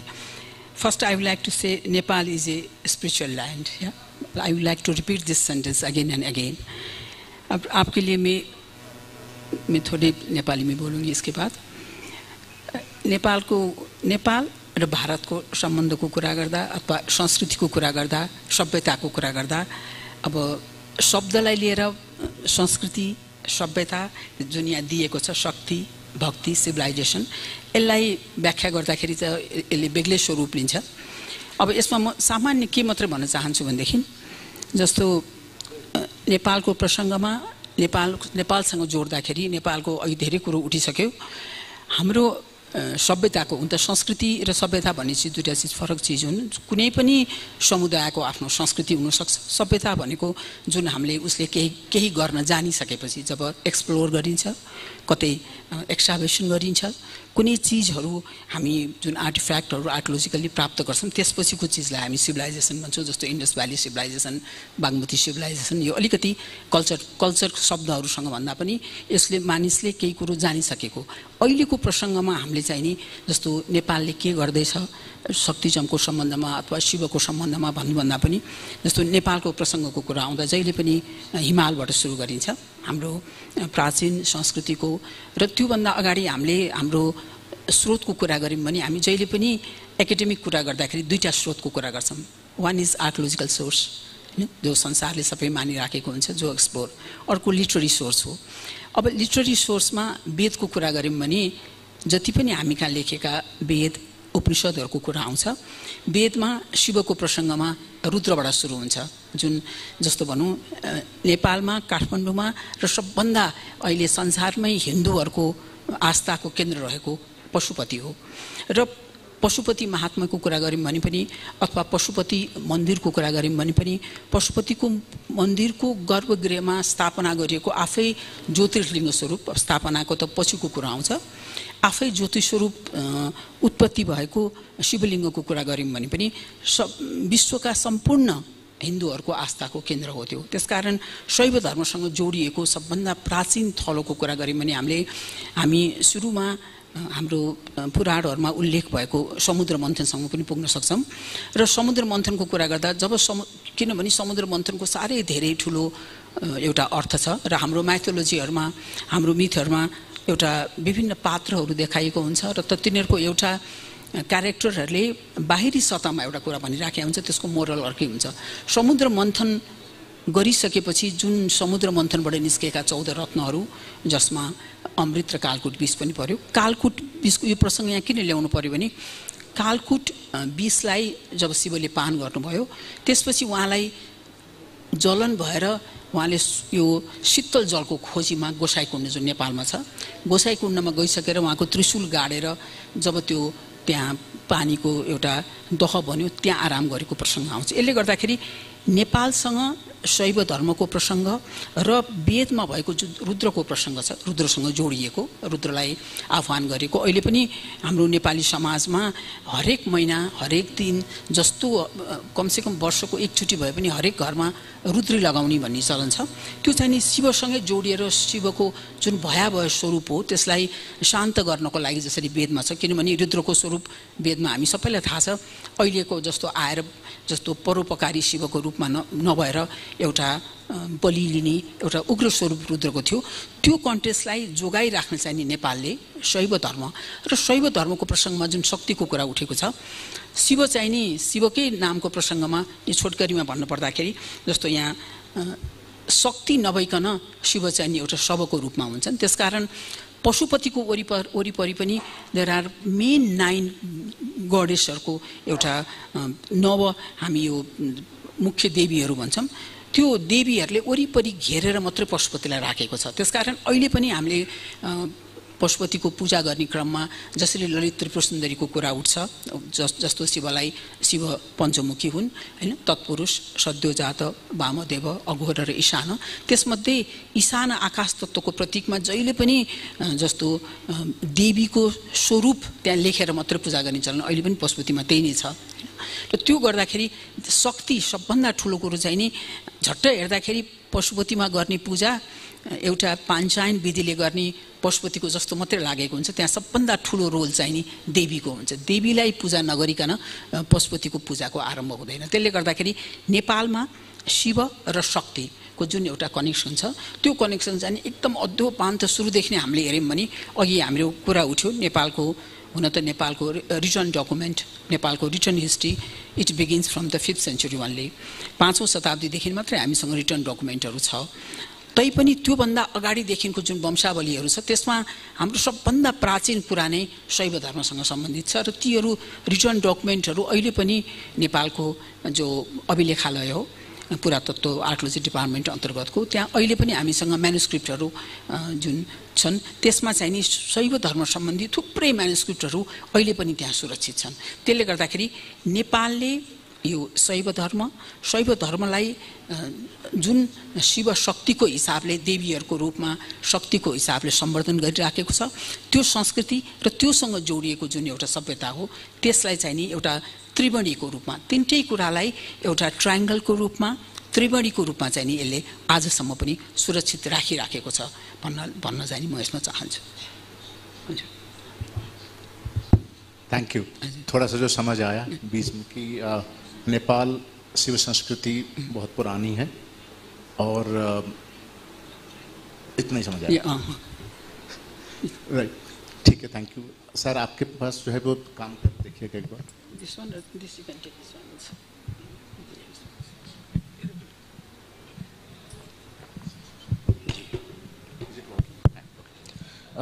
सर, आपने स्वामी विवेकानंद जी के ऊपर काम किया है और काशी और काठमांडू का पुराना कनेक्शन है।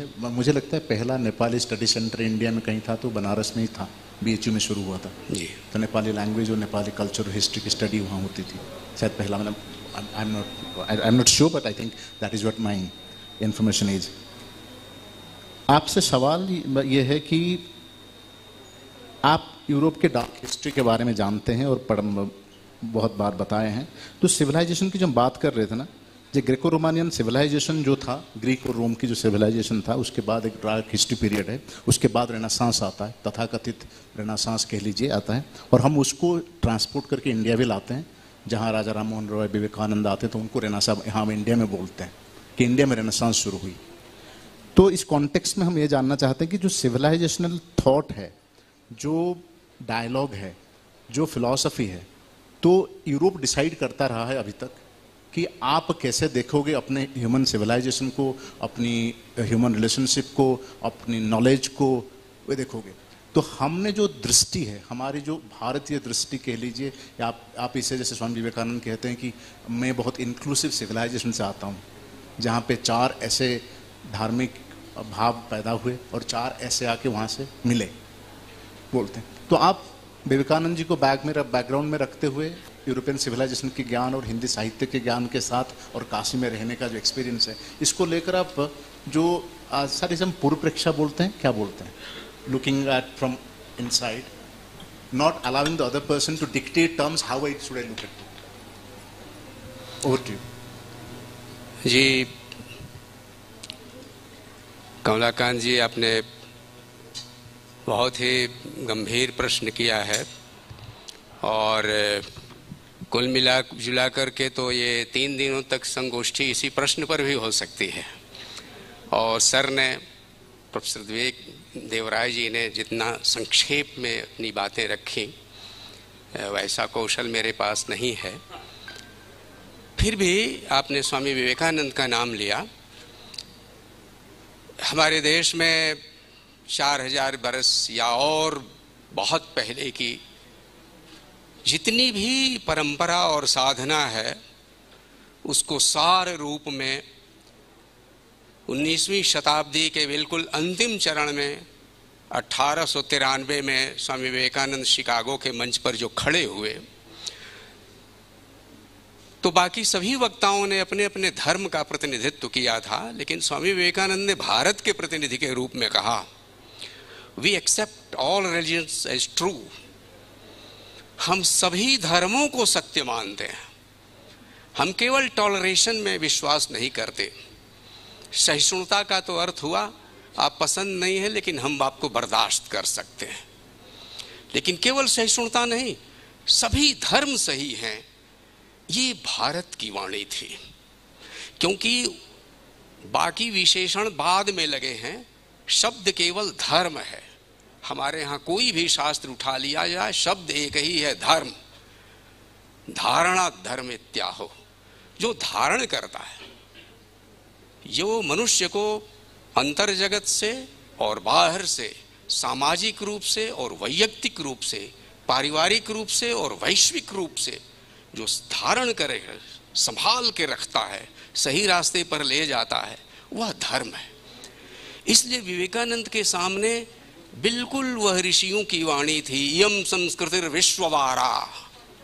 ये जो संस्कृति है, ये समूचे विश्व को अपना कर चलती है। इसीलिए हमारे वेद में भारत सूक्त नहीं है, हमारे वेद में पृथ्वी सूक्त है। जन्म बिभ्रते बहुधा विवाचसम नाना धर्माणम पृथ्वी यथौकसम। यह पृथ्वी एक ओकस की तरह, एक घर की तरह है, और उस घर में बच्चा, बूढ़ा, स्त्री, पुरुष, बीमार, स्वस्थ, पहलवान, प्रोफेसर, हर तरह के लोग एक ही घर में रहते हैं, और गृहिणी सबके लायक अलग अलग भोजन बनाती है। यथौकसम, यथा, सर ने बहुत सही कहा। संस्कृत के अनेक शब्द हैं जिनका अनुवाद हो ही नहीं सकता, उसी में एक शब्द है यथा। यथा का मतलब यथोचित ढंग से। जो पहलवान की खुराक है वही एक बीमार की नहीं हो सकती। ठीक उसी तरह ये पृथ्वी एक घर है जिसमें सभी नस्लों के, सभी जातियों के, सभी धर्मों के, विवाचसम, नाना धर्म बोलने वाले, नाना भाषाएं बोलने वाले, नाना धर्माणम, और अनेक धर्मों का आचरण करने वाले, सबको यह पृथ्वी धारण करती है एक परिवार की तरह। ये एक महान कल्पना सभ्यता के आरंभ में, या जब से सभ्यता हम जानते हैं, शायद उससे भी पहले से यह विचार क्रमशः परिपक्व होता हुआ हमारे यहाँ दृढ़ हुआ था, जिसको विवेकानंद ने प्रतिनिधि के रूप में 19वीं शताब्दी के खत्म होते होते यह बात रखी। और उस समय दुनिया यह सुनने को तैयार थी। अमेरिका के लोगों ने कहा, स्वामी जी आप 25 साल पहले आए होते तो यहाँ लोग पत्थर मार मार के आपको खत्म कर देते। लेकिन उस बीच इमर्सन हो चुके थे, थोरो हो चुके थे, वाल्ट व्हिटमन हो चुके थे, और उपनिषदों का अनुवाद जो दाराशुकोव ने पर्शियन के माध्यम से किया था, और फिर उसका अनुवाद फ्रेंच में हुआ, और पूरा यूरोप जो परिचित हुआ उपनिषद से, गीता से परिचित हुआ। इसलिए ये जो उदार संस्कृति है, इसका इस विश्व दृष्टि को बदलने में भी भारी योगदान है। आपने बहुत सही कहा, यूरोप के परिप्रेक्ष्य से बहुत बातें हुई हैं, लेकिन यूरोप को भी यूरोप बनाने में भारत का क्या योगदान है, हमारी दृष्टि का क्या योगदान है, ये विवेकानंद के संदर्भ से हम समझ सकते हैं। नवजागरण की जो आपने बात कही, हमने रेनेसांस यूरोप से नहीं लिया था, क्षमा करेंगे, नवजागरण का मैं इतिहासकार नहीं हूं, लेकिन एक चीज जो अलग करती है हमारे नवजागरण को यूरोप से, वह सबसे बड़ी चीज यह है कि यूरोप में नवजागरण धर्म के विरुद्ध विज्ञान की पताका उठाता हुआ आया, चर्च को ढहाकर राज्य की पताका उठा के आया, और ईश्वर को ढहाकर मनुष्य की पताका ऊपर उठाता हुआ आया था। लेकिन भारतवर्ष में धर्म बनाम विज्ञान नाम का कोई हिंसात्मक संघर्ष नहीं हुआ। हमने धर्म का भी जागरण किया और उसके साथ साथ विज्ञान को भी अपनाया। हमारे यहाँ एक भी वैज्ञानिक की हिंसा नहीं हुई। किसी को इंक्विजिशन बोर्ड में ला करके झूठ बोलने को बाध्य हुआ बेचारा, और इसलिए बाल बाल बच गया वो गैलीलियो। झूठ बोला, बोलो पृथ्वी चलती है, तो उसने ऊपर जानता था कि अगर कहता हूं कि पृथ्वी चलती है तो इंक्विजिशन बोर्ड क्या दंड देगा। तब उसने कहा नहीं, पृथ्वी नहीं चलती है। और उसने कहा जब मैं ऐसा कह रहा हूं, अपने मन में कहा, अपनी आत्मा से कहा कि जब मैं ऐसा कह रहा हूं तब भी मैं महसूस करता हूं कि यह पृथ्वी चल रही है। तो विज्ञान को वहां किस तरह से तपस्या करनी पड़नी है, विज्ञान को वहां का अध्यात्म है एक तरह से। इसीलिए इस देश का धर्म जिसका सार है अध्यात्म, उसको विज्ञान को अपनाने में कोई डर नहीं था। स्वामी जी ने कहा हमको विज्ञान से कोई डर नहीं है, हमें धर्म को बिल्कुल विज्ञान के समक्ष खड़ा होना चाहिए, क्योंकि वह बाह्य जगत के सत्य का अनुसंधान करता है और हमारे ऋषियों ने अंतर जगत के सत्य का अनुसंधान किया है। ये विशिष्टता है। इसलिए हमारे नवजागरण में आप देखेंगे कि अवनींद्रनाथ ठाकुर कला के क्षेत्र से आते हैं, रविन्द्रनाथ ठाकुर कविता के क्षेत्र से आते हैं, धर्म के क्षेत्र से रामकृष्ण विवेकानंद और तमाम लोग आते हैं, तो उसके साथ ही साथ विज्ञान के क्षेत्र से जगदीश चंद्र बसु, महेंद्रलाल सरकार, तमाम नगरों में साइंटिफिक सोसाइटीज बनी। हमारे यहाँ वैज्ञानिकों की लिंचिंग नहीं हुई, हमारे यहाँ वैज्ञानिकों को तपस्वी कहा गया। और ये भी प्राचीन परंपरा थी।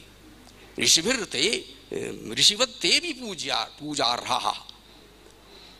परामीर ने कहा था कि ये जो ग्रीक आ रहे हैं, ग्रीक यवन ज्योतिषी, ये भी हमारे लिए ऋषियों की तरह पूज्य हैं। इसलिए ज्ञान ही ज्ञानेन सदृशम पवित्रम यह विद्यते, ज्ञान के समान पवित्र कुछ भी नहीं है। इसलिए ज्ञान जहाँ से भी आता है, सत्य जहाँ से भी आता है, उसको स्वीकार करने में भारत के धर्म को कभी कोई दिक्कत नहीं रही। इसीलिए हमारा नवजागरण सर्वतोमुखी नवजागरण था। धर्म का भी नवजागरण था, विज्ञान का भी नवजागरण था, साहित्य का भी नवजागरण था, और कला का भी नवजागरण था। और सभी क्षेत्रों में उसने महापुरुषों को जन्म दिया। और एक वाक्य कह के अपनी बात पूरी करता हूं कि इस नवजागरण ने ही यह हमें सीख दी थी कि हमने केवल राष्ट्रीय चेतना को ही नहीं निखारा, हमने केवल आजादी की लड़ाई नहीं लड़ी, बल्कि उसके साथ एक विश्व दृष्टि भी विकसित की। राजा राम मोहन राय पहले व्यक्ति थे जिन्होंने विश्व सरकार की परिकल्पना की थी। एक सपना देखा था हमारे लोगों ने, जब दुनिया यह एक होगी और सारी दुनिया की कोई एक सरकार होगी और सारे देश उसके एक एक राज्य होंगे। इसका स्वप्न देखने वाला भी भारत रहा है और इसलिए राजा राम मोहन राय से लेकर लोहिया तक लोगों ने इस बात को बार बार दोहराया है। धन्यवाद। Thank you. मैं जो श्लोक पढ़ा था नेपाल महात्म्य से, उसमें एक गलती थी जो हमारे संस्कृतिस्ट एंड स्कॉलर आइडेंटिफाई किए। तो उसमें वो था कि भगवन् सर्वधर्मज्ञम त्रिकालज्ञ मनीश्वर त्वत श्रुतानि सर्वाणि क्षत्राणि फलदानि च नेपाल च महाक्षेत्रम भुक्ति। वो भक्ति मैंने बोला था, सर बोला नहीं वो भुक्ति है, प्रिंटिंग में। तो भुक्ति मुक्ति फलप्रदम, ठीक है। तो वो गलती सुधारना जरूरी था। तो टेकिंग द डिस्कशन फॉरवर्ड, हमारे पास अभी 10-12 मिनट है, तो एक राउंड के जैसे न्यूज में करते हैं ना, 2-2 मिनट लास्ट कमेंट के लिए करेंगे। लेकिन सर आपके साथ 2-3 मिनट और स्पेंड करना चाहते हैं। How do you see when we talk about ancient wisdom? I'm not putting India in that, but I'm putting kind of this Bharata Bhukhanda. So taking it forward for 21st century kids and children, what is the role of people like us or people like them, and having Nepali Indian dialogue also, having the shared culture, shared heritage, shared practices, shared ancient texts, उसको कैसे आगे लेके जाना चाहिए? 3 days, I think we can discuss this for 30 days. But let me give 3-4 illustrations. Bulleted almost because we are running out of time. Firstly, building on what was said, normally coming from the West, whether it is Bertrand Russell, Huxley, the conflict between religion and science is suggested as one that is between empirical and dogma. Our dharma has always been empirical. No rishi has ever said, this is the truth. Every rishi has said, this is what I have felt. So our dharma is essentially empirical. Experiential. It is based on feelings and experience. And what you experience will be completely different, can be completely different from what I experience. So this is the first thing we need to communicate to the younger generation, that our dharma is experimental in nature. Therefore I will never say, these are the commandments and you must follow these commandments. No Hindu will ever say that. The second point is, we are talking, and I said this earlier, we are talking about communicating this to the younger audience. You have given all of us Rudrakshas. You not only give us Rudrakshas, you have given us Panchamukhi Rudrakshas. How many of the young here, or whoever is watching through the net, knows what a Rudraksha is and knows what is special about a Panchamukhi Rudraksha? If we are unable to communicate this, and if we do not think it is important to communicate this, we are failing as a lit fest. Let me come now to the Bhagavad Gita. We've been told about Valmiki. Everyone knows that story. Valmiki saw these two birds and composed the first shloka. Ma nishada pratishtang tvamagamash sama yat krauncha mithunat ekam vadikamo mohitam. Because it emanated from an act of sorrow, it came to be called shoka. Sloka from shoka. Bhagavad Gita. Even amongst the young, there is fetish about, and I'm deliberately using the word fetish about reading the Bhagavad Gita. What is the first shloka of the Bhagavad Gita? Dharma kshetre kurukshetre samaveta yutsava mamakah pandava shaiva kima kurvata sanjaya. We have heard this hundreds of times. Dharma kshetre kurukshetre. 8. Samaveta yutsava. 8. Because this is composed in one of the most standard chandas that was used, Anushtup, which had 8 aksharas. Vakratunda Mahakaya. 8. Surya Koti Samaprabha. 8. Ya Devi Sarva Bhuteshu. 8. In all of our countries, song, music is intrinsically part of our being. Whenever the British tried to structure something, it killed talent for some time. It killed the arts for some time. So painting, it has to follow this Western civilization. It killed it for some time. Indian and Nepali music they did not understand. What is this? There is no score. I go to hear a raga by one musician today, tomorrow it will be completely different even if it is the same raga. Because it is interactive. Now the reason I am mentioning this, ask the young, how many of them know that something like the Bhagavad Gita, Dharma, Kshetre, Kurukshetre, they will mechanically say Vakratunda, Mahakaya, Surya, Koti, Samaprabha. How many of them has been told that it is Anushtup and 8? We are failing in our task. Finally,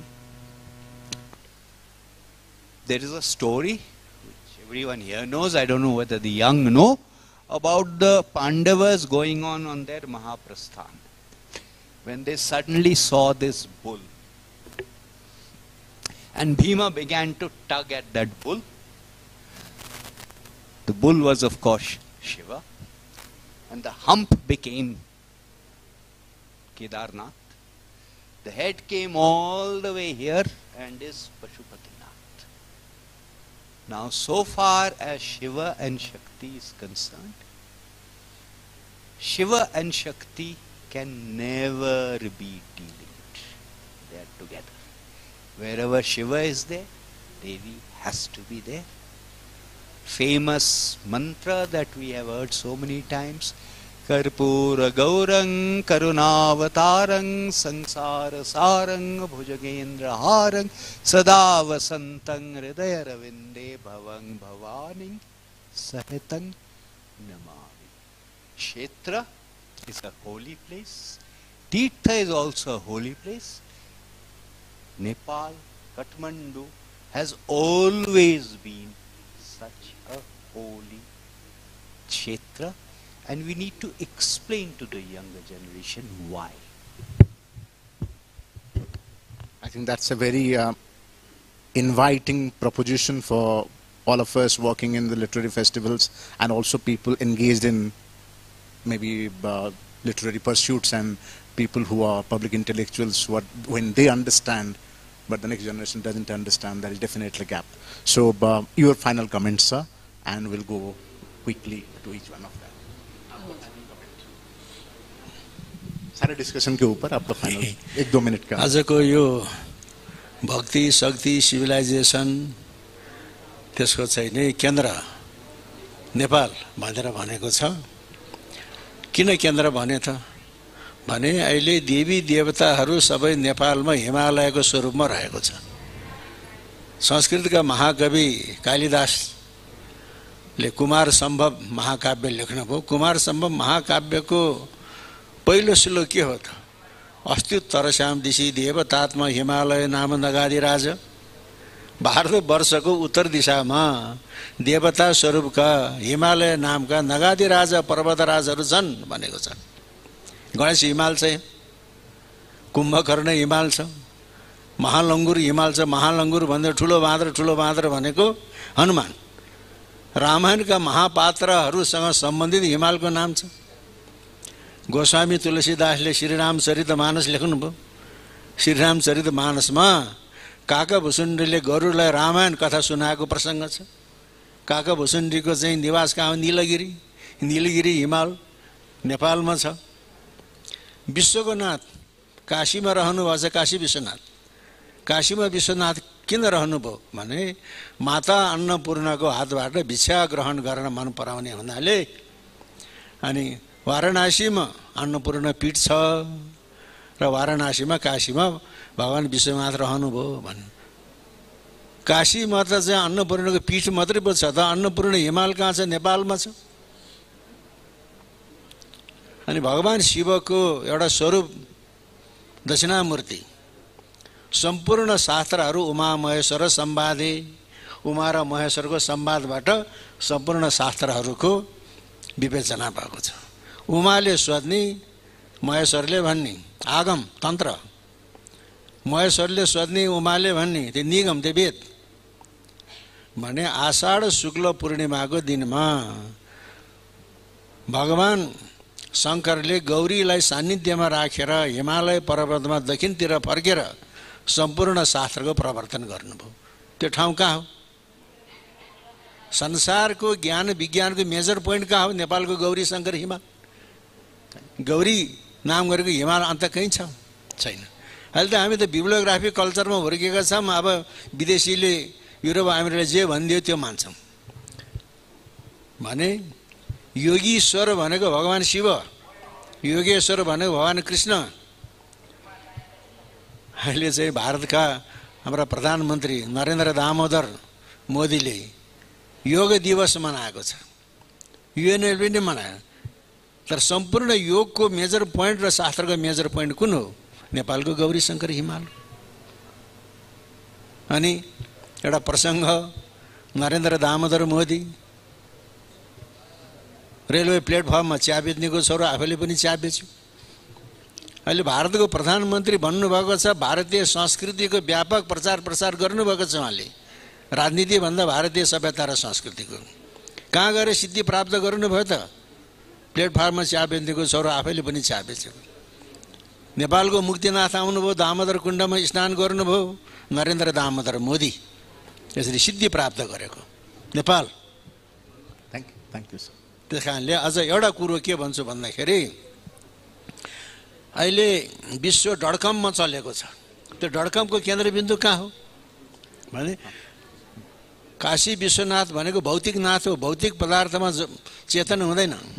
Pashupatinath जीवको नाथ हो। त्यस कारणले काशी विश्वनाथ भनेको देह, पशुपतिनाथ भनेको देही। देह र देहीको अन्तर सम्बन्ध छ। र अघि नै म्याडमले भन्नुभयो हुन्छ। अब चाहिँ भगवान् पशुपतिनाथको ऊर्ध्व भागमा नित्य श्रीयन्त्र लेखिन्छ। श्रीयन्त्रको बीच मध्य भागमा रक्त चन्दन श्रीखण्ड चन्दनको वैन्दव चक्र बिन्दु लेख्छ। रक्त बिन्दु, शुक्ल बिन्दु, बिन्दु बिन्दु महाबिन्दु, त्यो परम शून्यता, एब्सोल्युट भोइडनेस। त्यो डटकमको चाहिँ नि मेजर पोइन्ट भगवान् पशुपतिनाथ। शून्य के हो त? शून्यम त सच्चिदानन्दम, सच्चित आनन्द। चित्तले सत्यको अवलम्बन गरेपछि जुन आनन्द हुन्छ त्यो सच्चिदानन्द। त्यस कारणले डटकमको केन्द्रबिन्दु पनि भगवान् पशुपतिनाथ, सच्चिदानन्दको केन्द्र पनि भगवान् विश्वनाथ। त्यस कारणले केदारनाथको शिर भगवान् पशुपतिनाथ भनेको। त्यस कारणले नेपाल भनेको शक्ति, भक्ति र सभ्यता को चाहिँ विश्वको स्रोत भन्ने कुरो यसरी प्रमाणित हुन्छ। Thank you. We are running late. Ma'am, your last thought briefly, and then we'll go back to Avdesh sir. What is the question? Question last thought हमारा क्वेश्चन वही था कि हम नेक्स्ट जनरेशन के लिए कैसे तैयारी कर रहे हैं, जो डॉक्टर देवरोय सर ने एक थॉट प्रोवोकिंग क्वेश्चन किया कि are we losing the plot और are we failing. Thank you briefly professor Kamalkant ji. अब यो लाउडर ब्रीफली यङ जेनेरेसनको लागि, नयाँ जेनेरेसनको लागि भनौँ न, यो जब संस्कृतिको कुरा आउँछ, इतिहासको कुरा आउँछ, जहिले पनि नयाँ पुस्ताले सबभन्दा ठुलो कुरो चाहिँ नि प्रमाण र स्रोत खोज्छन्. र त्यो प्रमाण र स्रोत दिनको लागि चाहिँ नि हामीले जहिले पनि करिकुलम रहेछ सबभन्दा ठुलो कुरो. त्यो कुरो कसरी इफेक्टिभ हुन्छ त, जस्तो अहिले गीताको बारेमा भइराखेको छ, त्यो कुरो हाम्रो धर्मशास्त्रमा यति धेरै कुरा छन् कि धेरैचोटि हामीलाई नै त्यसबाट कन्फ्युज भइराखेको हुन्छ. त्यसले गर्दा त्यसको सार तत्त्व खिचेर नयाँ पुस्तालाई व्यवहारमा ल्याउनलाई, कुनै कुरो जानिसकेपछि सबभन्दा ठुलो कुरो भनेको त्यसलाई व्यवहारमा ल्याउने हो. तपाईँको जीवनको सन्तुलन त्यो योगको रूपमा हुनसक्छ, ध्यानको रूपमा हुनसक्छ. सबभन्दा ठुलो कुरो जहिले पनि हामीले नेपालको प्रसङ्गको कुरा गऱ्यौँ भने अथवा हिन्दू धर्मको योगदानको कुरा गऱ्यौँ भने अरू कुरो के हुन्छ भनेदेखि थ्योरी भन्ने कुरा एक ठाउँमा हुन्छ, थ्योरी र प्र्याक्टिकललाई सँगसँगै लान सक्नुपर्छ. र त्यो थ्योरी र प्र्याक्टिकललाई सँगसँगै लाने कुरामा संसारलाई अहिले पनि मैले केही वर्ष अगाडि न्युयोर्कमा देखेँ, जब त्यहाँको सडकमा योग दिवसको दिनमा सबै मानिस योग गरिराखेका थिए, त्यहाँ ध्यान सिकाइराखेको थियो. त्यो उनीहरू कुनै पनि त्यो सबै हिन्दू धर्ममा आस्था भएको होइन, तर हिन्दू धर्मको सबभन्दा राम्रो चिज के रहेछ भनेर ध्यान र योगलाई एउटा जुन ब्यालेन्स गरेर उनीहरूले लिए नि, त्यो अहिलेको हाम्रो नयाँ पुस्तालाई हस्तान्तरण गर्नुपर्ने छ हाम्रो त्यो कुरो. र उनीहरूलाई त्यो कुरो सिकाउनको लागि दुईवटा कुन हो त माध्यम, कसरी सिकाउने भन्दाखेरि एउटा करिकुलममा हो, सानोदेखि करिकुलममा त्यो कुरो राख्नुपर्ने हुन्छ. किनभने म पनि एउटा युनिभर्सिटीमा अध्यापन गर्ने भएको हुनाले त्यसबाट त्यो चिज चाहिँ नि इफेक्टिभ हुँदो रहेछ त्यो कुरो. र अहिलेको नयाँ माध्यम भनेको चाहिँ नि जस्तो के इफेक्टिभ हुन्छ भन्दा हामीले धेरै जति फेसबुक टिकटकलाई कतिचोटि गाली गरिराखेका हुन्छौँ, तर एउटा यस्तो इफेक्टिभ माध्यम रहेछ, त्यसको माध्यमबाट संसारका यहाँ जति ठुला गुरुहरू हुनुहुन्छ उहाँहरूले छोटकरीमा त्यो कुरोलाई ल्याइदिन सक्यो भने यङ्गर जेनेरेसनको लागि चाहिँ यो बढी इफेक्टिभ हुन्छ. र त्यो चाहिँ नि हामीले चाहिँ नि यो सभ्यताको कुरा गर्दा पनि, शक्तिको कुरा गर्दा पनि, त्यो जुब शिव शक्तिको कुरा गरिन्छ त्यो भनेको मेल एन्ड फिमेलको एउटा जुन उमामहेश्वरको स्वरूप हो, त्यही नै कुरा हो होइन. अरू सबै ठाउँमा देखिने त्यो कुरालाई हामीले चाहिँ नि ल्याएर एउटा जस्तो भनौँ सिद्धान्तको मात्रै कुरा गर्ने होइन कि त्यसलाई व्यवहारमा ल्याउनु पर्यो होइन. त्यस कारण आम जनताले बुझ्ने एउटा भाषा र त्यसलाई व्यवहारमा ल्याउन सक्यो भनेदेखि चाहिँ हामी सफल हुन्छौँ. हजुर धन्यवाद. Thank you. Of this, your last quick brief thought. मित्रों, मैं विश्वनाथ की नगरी से पशुपतिनाथ की नगरी में आया हूँ. ये धर्म का संबंध है भारत से नेपाल का और काशी से काठमांडू का. ठीक इसी तरह से हमारे त्योहारों और तीर्थों का भी एक बहुत बड़ा रोल रहा है हमें एकताबद्ध करने में. लेकिन इससे भी अधिक जो सूक्ष्म है वो है संस्कृति. और आधुनिक युग में जो हमने अपने दुखों, अभावों, बंधनों और परतंत्रता से मुक्ति के लिए जो संघर्ष किया, उसमें भी भारत और नेपाल की, काठमांडू और बनारस की जो मैत्री है और परस्पर का संबंध है वो दृढ़ होता गया है. 1857 की जो क्रांति है, पहला स्वाधीनता संग्राम भारत का, उसमें दिल्ली का मोर्चा टूट जाने के बाद लखनऊ, कानपुर होते हुए धीरे धीरे योद्धा पीछे हटते गए और अंततः नेपाल के जंगलों में उन्होंने शरण ली. 1859 तक यह लड़ाई चलती रही और मेघर सिंह ने अपनी गवाही में अंग्रेज़ों के सामने यह कहा था कि नेपाल के जंगलों में मैंने नाना साहब पेशवा को देखा, उन्होंने बेगम हजरत महल के बेटे बिरजिस कदर का राज्याभिषेक किया. और 1859 में भी अभी क्रांतिकारी लड़ने की ठाने हुए थे. ठीक उसी तरह से 1942 के क्रांतिकारियों ने, बाद के भी हमारे आज़ादी के जितने भी योद्धा हैं, उन्होंने अंग्रेजी राज से बचने के लिए कई बार नेपाल में शरण ली है. ठीक उसी तरह पशुपतिनाथ के संतानों ने विश्वनाथ की नगरी में पहले शिक्षा ग्रहण करने के लिए, खास तौर से संस्कृत विद्या ने विशेष रूप से इन दोनों नगरों को आज तक जोड़ के रखा है।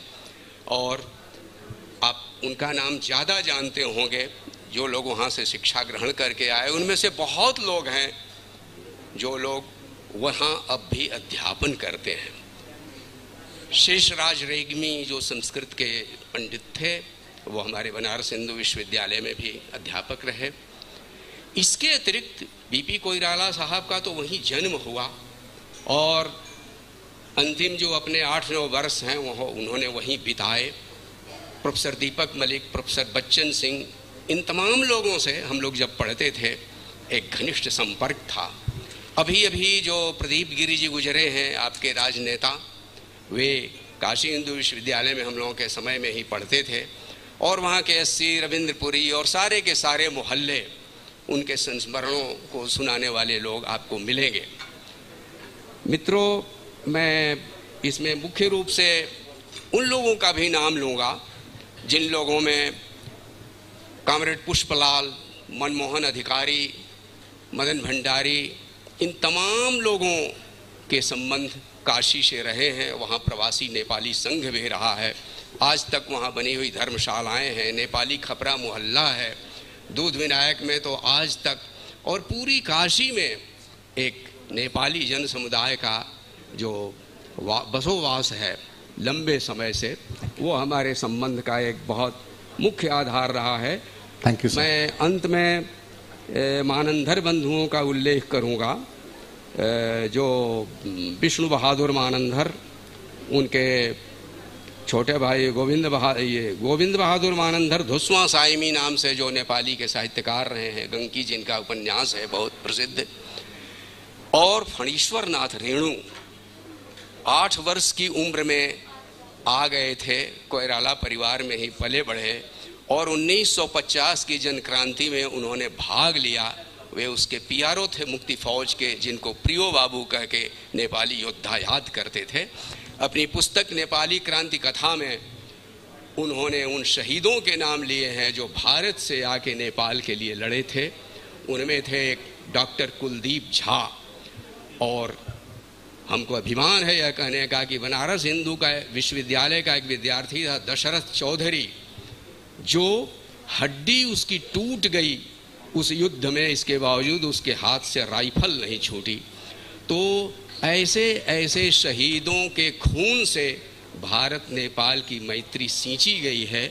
मैं समझता हूँ इस पौधे को हरा भरा करने में कलिंग फेस्टिवल साहित्यिक उत्सव का भी एक बड़ा योगदान होगा, और ये सिलसिला अगर दोनों तरफ से चलता है तो निश्चित रूप से ये पौधा कभी मुरझाएगा नहीं और हरा भरा होता रहेगा। इसी शुभकामना के साथ मैं अपनी बात पूरी करता हूँ। बहुत बहुत धन्यवाद। Thank you everyone. Thank you. This was a nice session. Thank you. Over to the next session, please. Appreciable and so knowledgeable session. I think you all have enjoyed this session. Spellbounding thought delivered by all our genius panelists. Okay, related to Shakti, Bhakti, connection with civilization. And I would like to request all the distinguished panelists to hold the stage for a while, because we are going to launch book today, which is written by our versatile poet Amrit, and he has written, what is that book? Yaad Ko Collage. And I'm going to request all of you great panelists to launch this book from your big and great hand. Volunteer. Okay, Amrit also, you also join over there.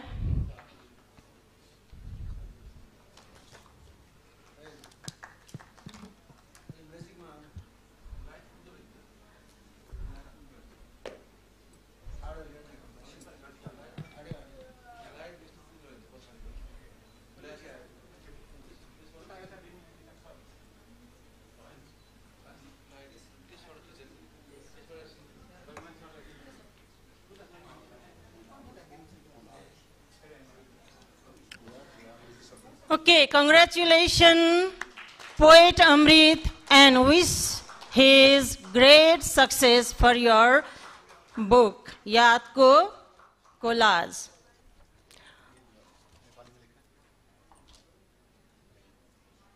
Okay, thank you so much, all our respectable dignities, for this wonderful session.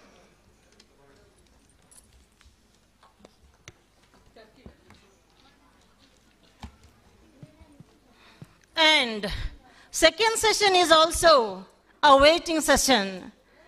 And we are going to conduct the session very soon. And I would like to invite all our panelists on the stage. Now I'm going to call them to the stage. And I would like to call a renowned Indian film actress, Dibya Datta ji, to the stage.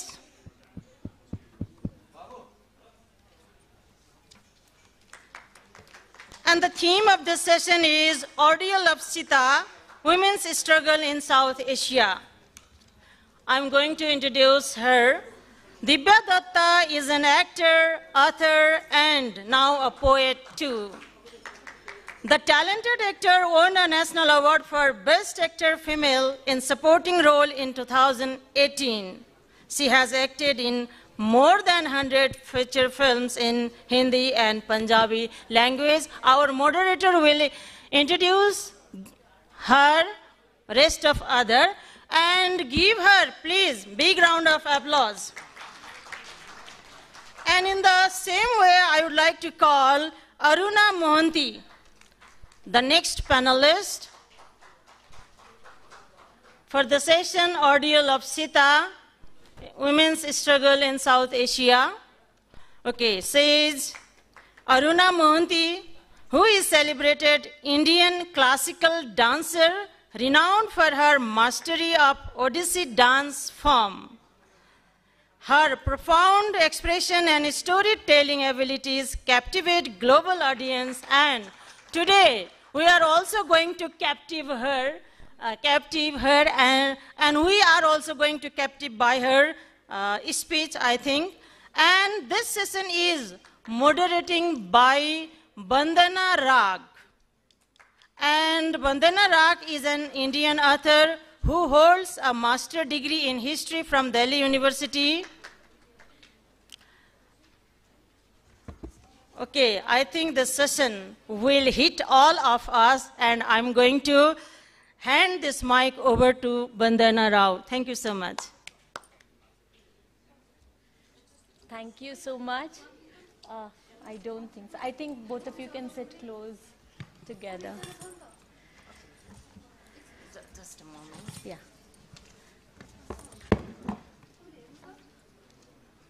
I did not find that. Okay, there is another panelist also. Sorry for that. I forgot to mention her. And Lily Wangchuk, who is from Bhutan. Okay, I would like to call her to the stage to give her wonderful performance on the theme of Ordeal of Sita, Women's Struggle in South Asia. And now I'm going to hand this mic over to Bandana Rao.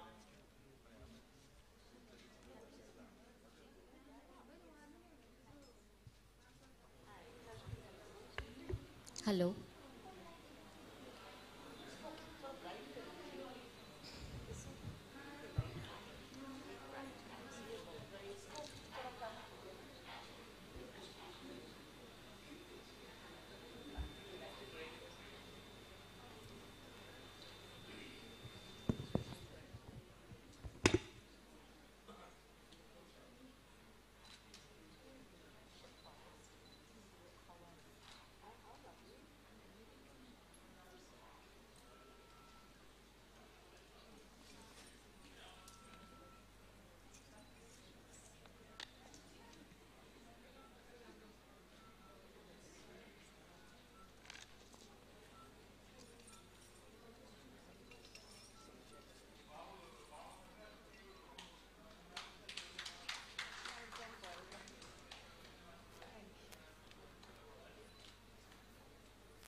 Namaste to all.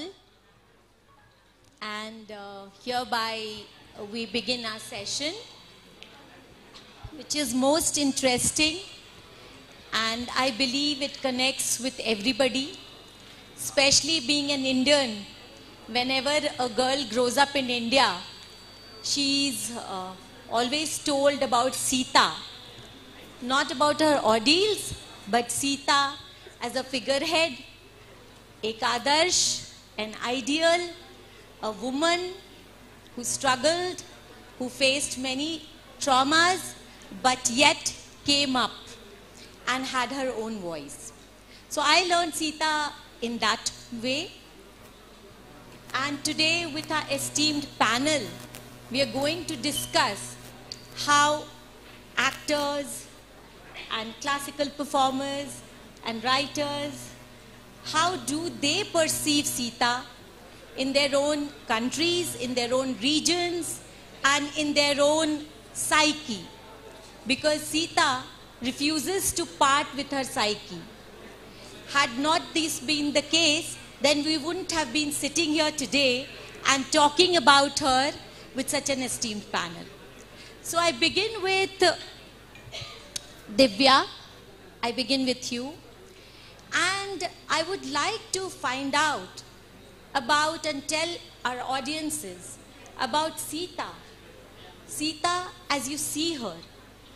Your perspective on Sita, and how do you connect her with the woman of today? How does she connect with the contemporary woman?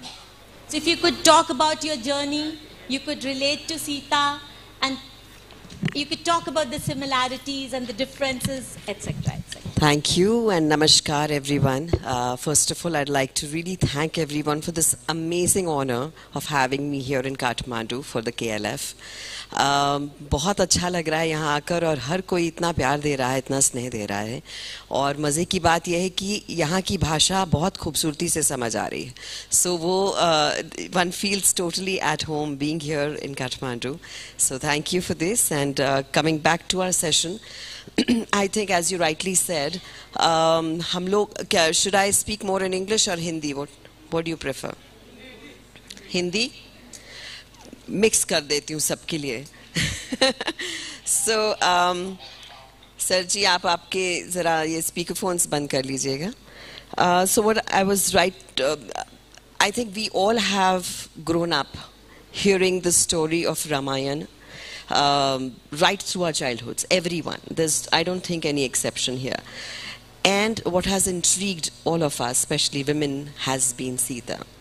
And all the different varied characteristics that she had. हम जब भी बात करते हैं तो वो good over evil की बात करते हैं, जो कहीं ना कहीं हमारे जहन में बहुत अच्छी तरह से बैठ गई है. चाहे वो हमारी फिल्में हों, in movies, you've always shown through the years, it's always been good over evil. Hero है, फिर विलेन है, फिर एक वो बहुत खूबसूरत सी प्यारी सी हीरोइन है जो हमेशा हीरो का साथ देती है. So I think that root is always been what, जो आपने साइकी की बात की, has been something that has embedded in our childhood, in our psyches. We take Sita as that inspiring figure for all of us, somebody we've always followed in whatever works of life that we do. Like she would do it in her dance, she would do it in her writings, I would do it in my acting, and the people who write their stories in our movies, वो अपनी फिल्मों में इसको use करते हैं. और बहुत सारी खूबसूरत चीज़ें हैं. अगर आप कहें हमारी निजी ज़िंदगी में, in our personal lives, it's always been when you talk about marriage, you always say Ram और सीता की जोड़ी. हमेशा आशीर्वाद भी जब आप देते हैं, आप राम और सीता की जोड़ी को देते हैं. सो मुझे लगता है कि ये सिर्फ जोड़ी कहने के लिए नहीं है, बहुत कुछ जाता है उस जोड़ी को बनाने में. बहुत रेजिलियंस, बहुत सारी स्ट्रेंथ, बहुत सारी पेशेंस, ये सब चीज़ें चाहिए होती हैं. It wasn't I think an easy journey for Sita at all.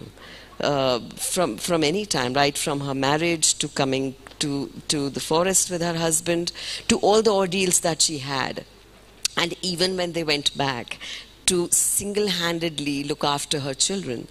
I think कहीं ना कहीं, किसी ना किसी स्टेप पे हमने सीता की वो कहानी फॉलो की है और उससे इंस्पिरेशंस लिए हैं. So I think we need to always see, अब भी हम आजकल बात करते हैं, we say marriages don't last.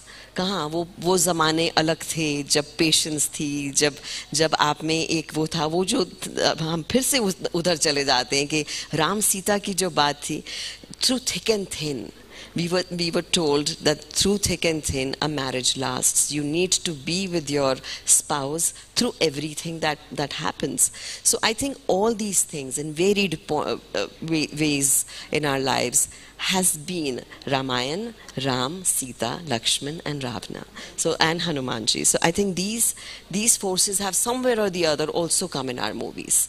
और वो कहीं ना कहीं इन किरदारों से बहुत रिलेट करते हैं. जब भी हमें एक किरदार मिलता है जो हमें राम जी जैसा दिखता है, तो वो हमारे लिए हीरो होता है, और जो किरदार हमें सीता जी जैसे दिखती हैं वो हमारी हीरोइन होती हैं.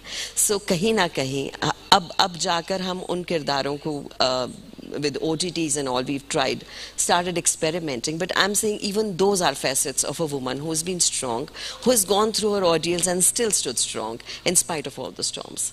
So I think that for me is Sita. Great.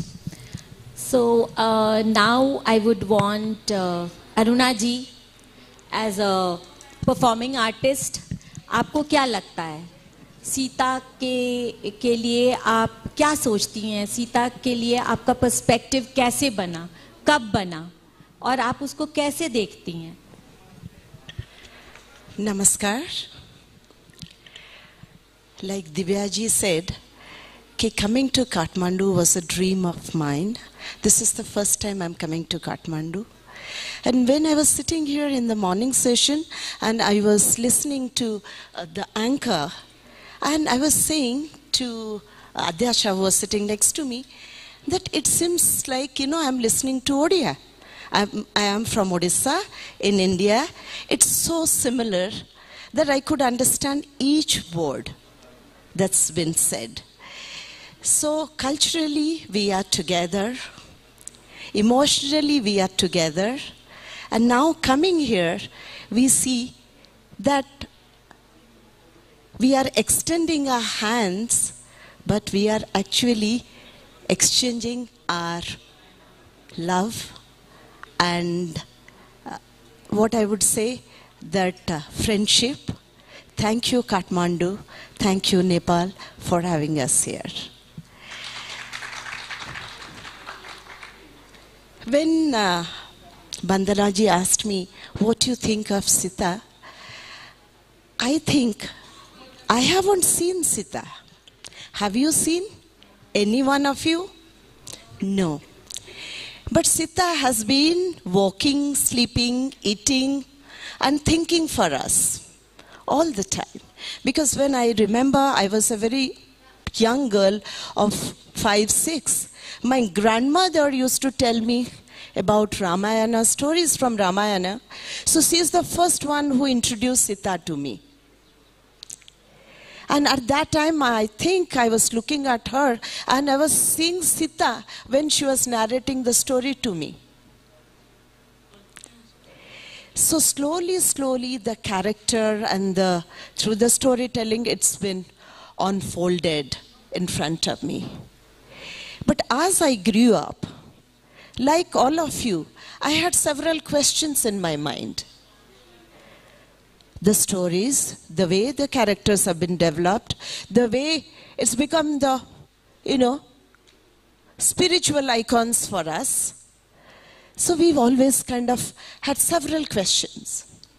When I became a dancer and I thought of portraying Sita, that's when the challenges came. That how do I understand? Then I tried to see Sita within me. If I am Sita, and if I would have been in that era with Rama, with my father Janaka, with the Vanavasa, with abducted by Ravana, and coming back to Ajodhya, and the entire story. And today I am going to share with you that I completely identify with her as a woman. And when everyone talks about Ramayana, I always remember Jai Siya Ram. Without Siya, Ram is incomplete, and without Ram, Siya is incomplete. So I believe in that. And today we are talking about when we are kind of establishing a relevance to today's life, we think that Sita belonged to that era. But I think she belongs here today. She is very, very relevant even today. So let's go back. When she was found by Janaka, her birth was an accident. Janaka was lucky enough to find her. That was not under her control. But when she saw Rama, when he came for the Swayamvar, she fell in love with him. And then just think, as a woman, she had the right to choose. Swayamvar was organized for her to choose. And when Janaka placed that Shiva Dhanu, why we think that he hadn't consulted Sita about it? Probably Sita has played a role in deciding to place the Shiva Dhanu, just as a symbol. And she got married to Rama, her dream man. She came to Ayodhya. And as a daughter-in-law, she was ideal. Even today we say, Sita bhali bohu. In Odia we say, Sita bhali bohu. Sita bhali patni. Wife like Sita. But when Rama was asked to live for 14 years, Sita decided to live with him. She expressed her opinion. She was very strong about it. That shows the character, that she was choosing the option. She was requested by Rama to step back, to have the opulence. So she chose. She follows her heart over logic. Like Sita had led a life of opulence, but she saw herself in relation to Rama as his wife, not in terms of power or wealth. Then, Sita longs to domesticate the golden deer in Panchavati.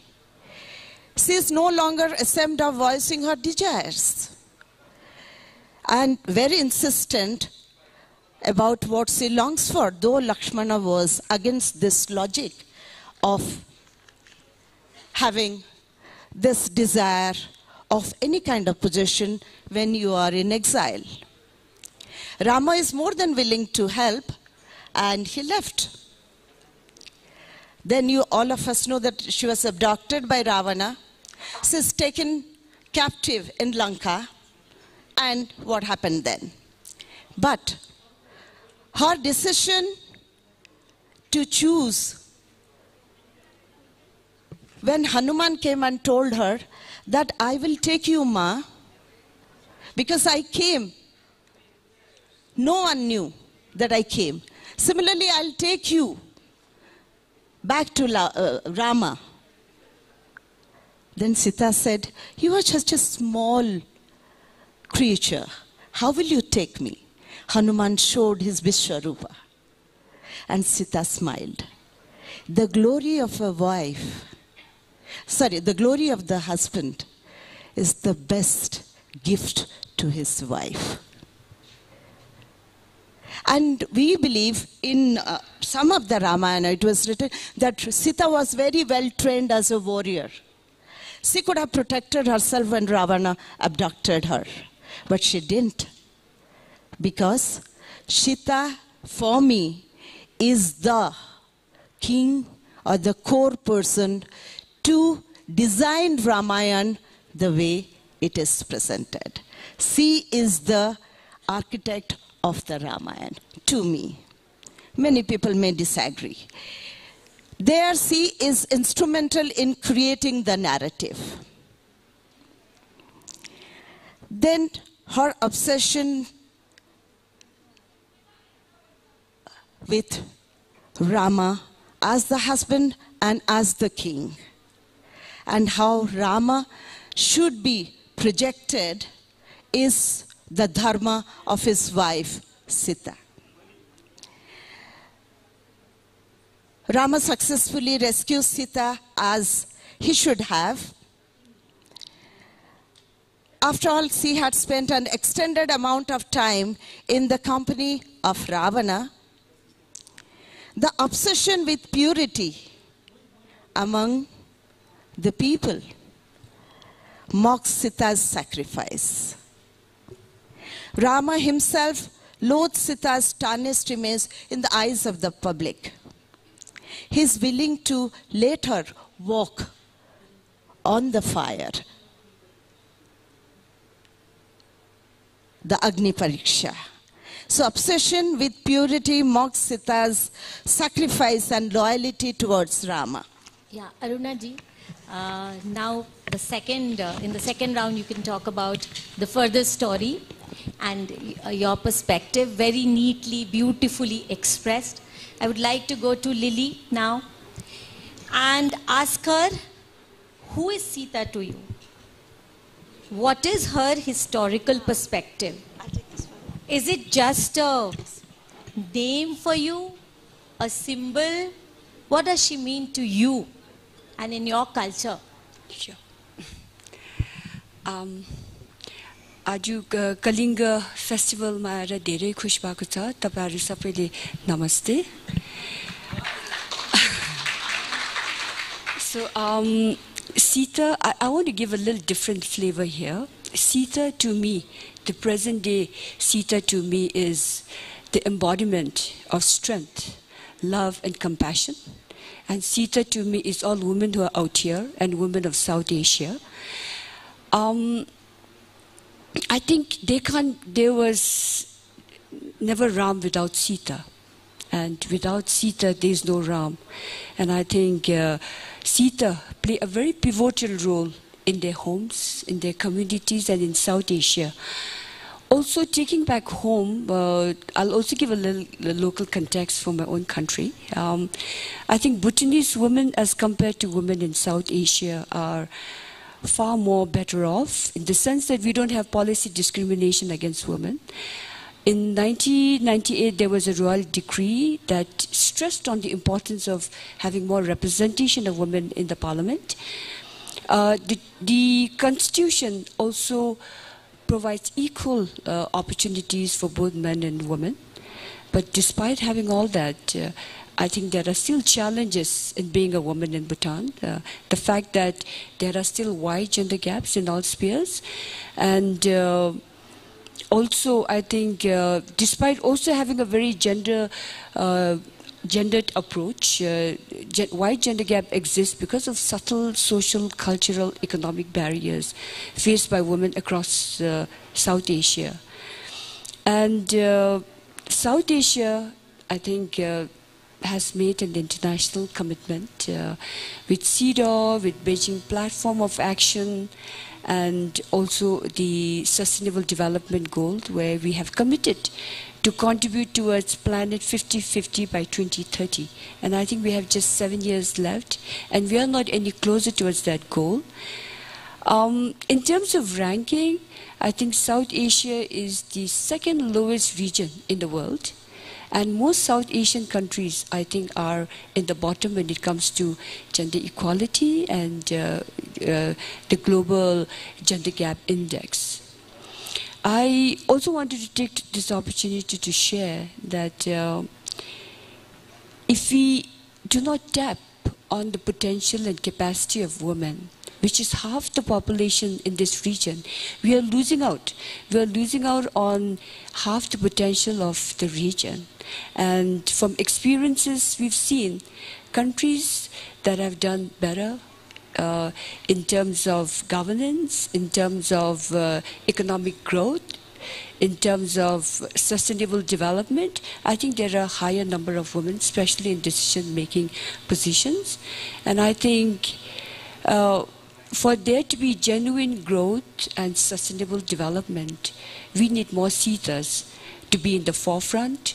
We need more Sitas in all spheres, who, to me, is an embodiment of wisdom, strength, love, and compassion. Very well said, Lily. अब मैं दिव्या जी के पास वापस आना चाहती हूँ और जानना चाहती हूँ कि आप एक्टर हैं, आपके क्राफ्ट में अभी आपने बताया कि कैसे डिस्प्ले हो चुका है, कैसे बहुत सारी फिल्मों में इस तरह के स्वरूप, सीता के विभिन्न स्वरूपों को हीरोइन के रूप में दिखाया गया है और आदर्श सीता के रूप में दिखाया जा चुका है। भविष्य में अगर आप सीता बने एज एन एक्टर, तो आप सीता की वो कौन सी इंस्पिरेशनल बातें हैं जिसको अपने ऑडियंसेस को दर्शाना चाहेंगी? सबसे पहले तो मैं कहना चाहूँगी कि ये जो आपने कहा है ये मैंने शायद बचपन में किया। अच्छा। और हम लोग स्कूल में जब बैठते थे तो एक चयन हुआ करता था कि एक लड़की जो होगी वो सीता का रोल करेगी और सब लड़कियां जो होती थी वो बहुत एक्साइटेड होती थी and they would all put their best foot forward. तब हम बच्चे थे।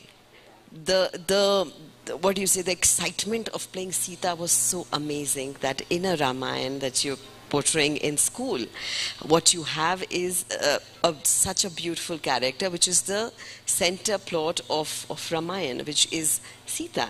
And then हर लड़की में एक वो होता था कि मुझे वो play करना है. And I remember I didn't get Sita ji's part, but I always had this in my heart कि कभी होगा ना तो मैं ये ज़रूर portray करूँगी.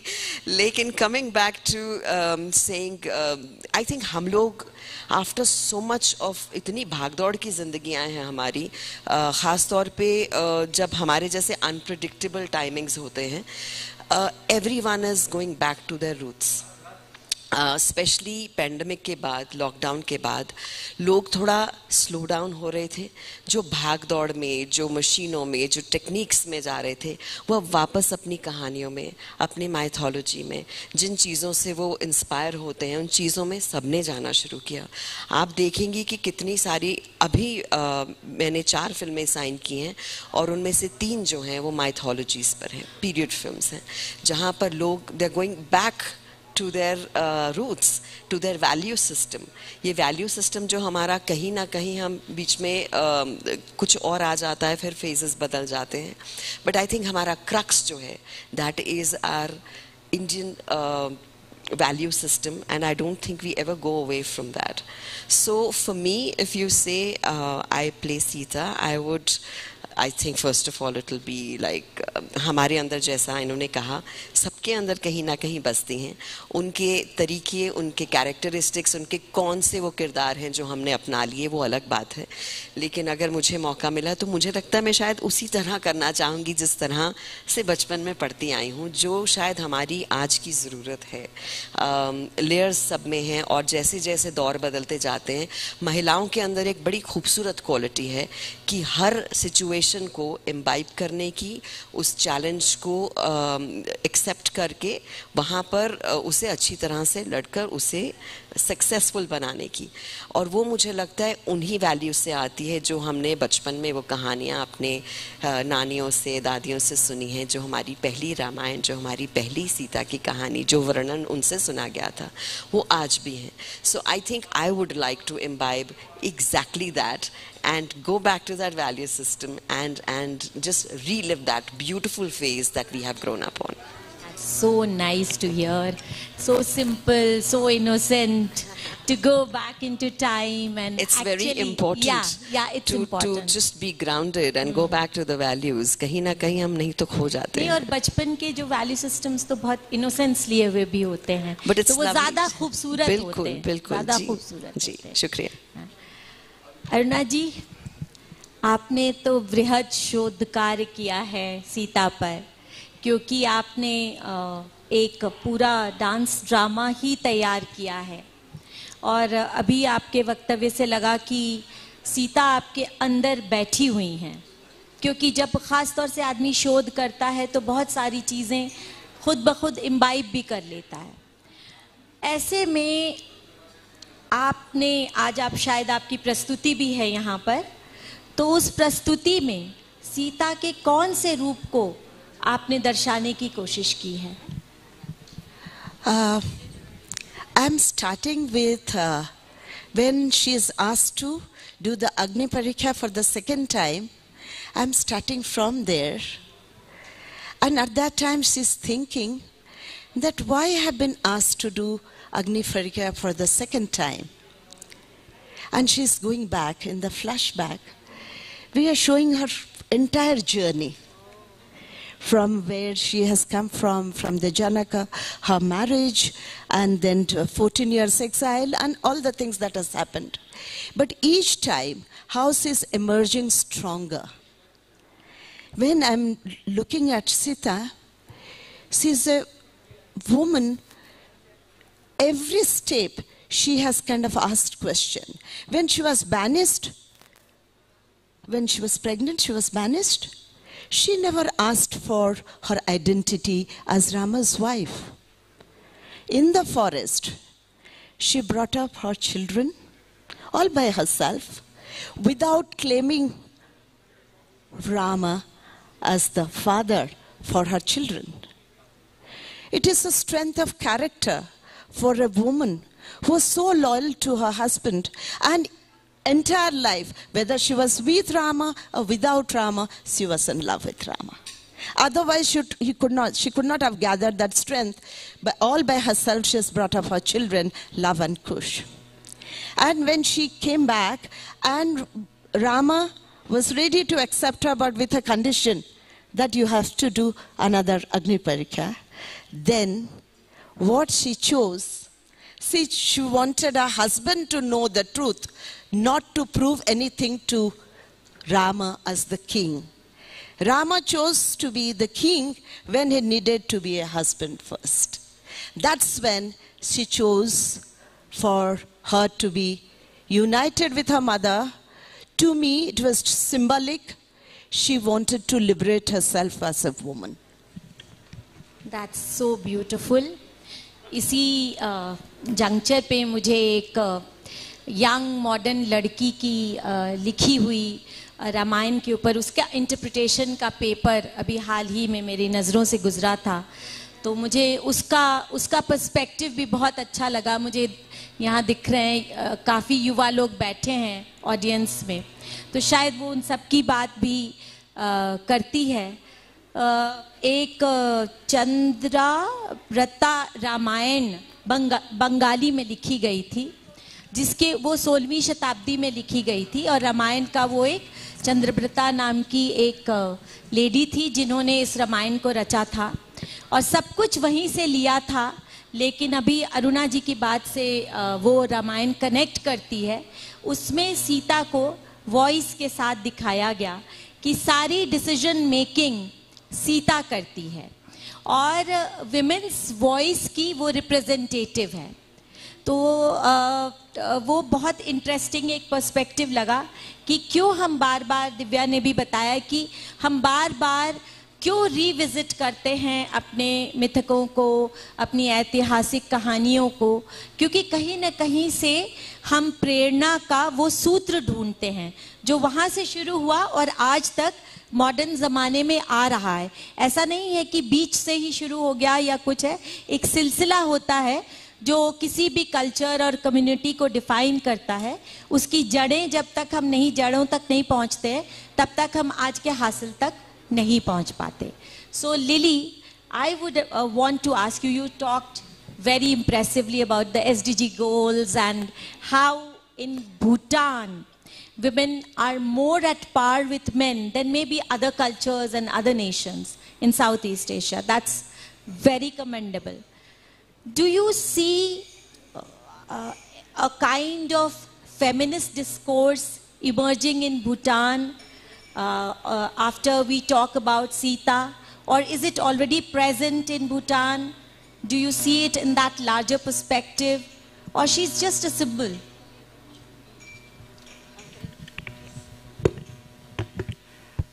Well, actually, in Bhutan, because there's no policy discrimination, it's very challenging to talk about gender equality, because you have no point to argue. Because if there was policy discrimination, then one can argue that we are fighting for the rights and there are gender issues.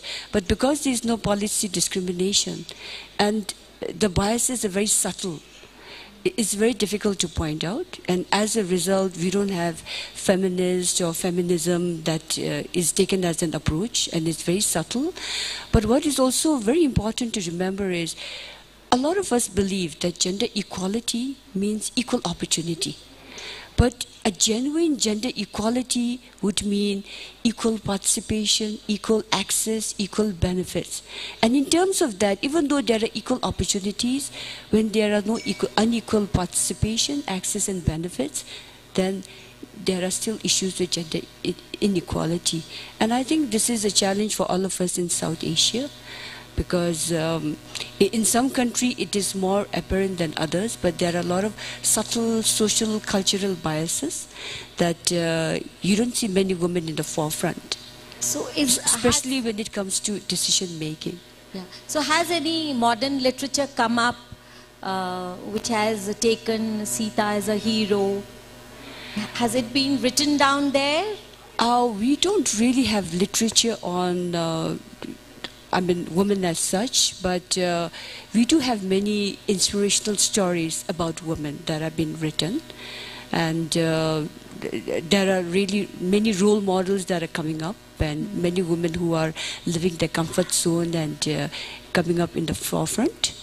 So that is there, and I think over the last 50 years, I think women in Bhutan have come a long way, because you talk about, especially during my mother's generation, you talk about an era where there was a huge difference between, huge gap between men and women. I think we are far better off now, but still I think there are challenges. The subtle biases do exist, like in all cultures. Sure.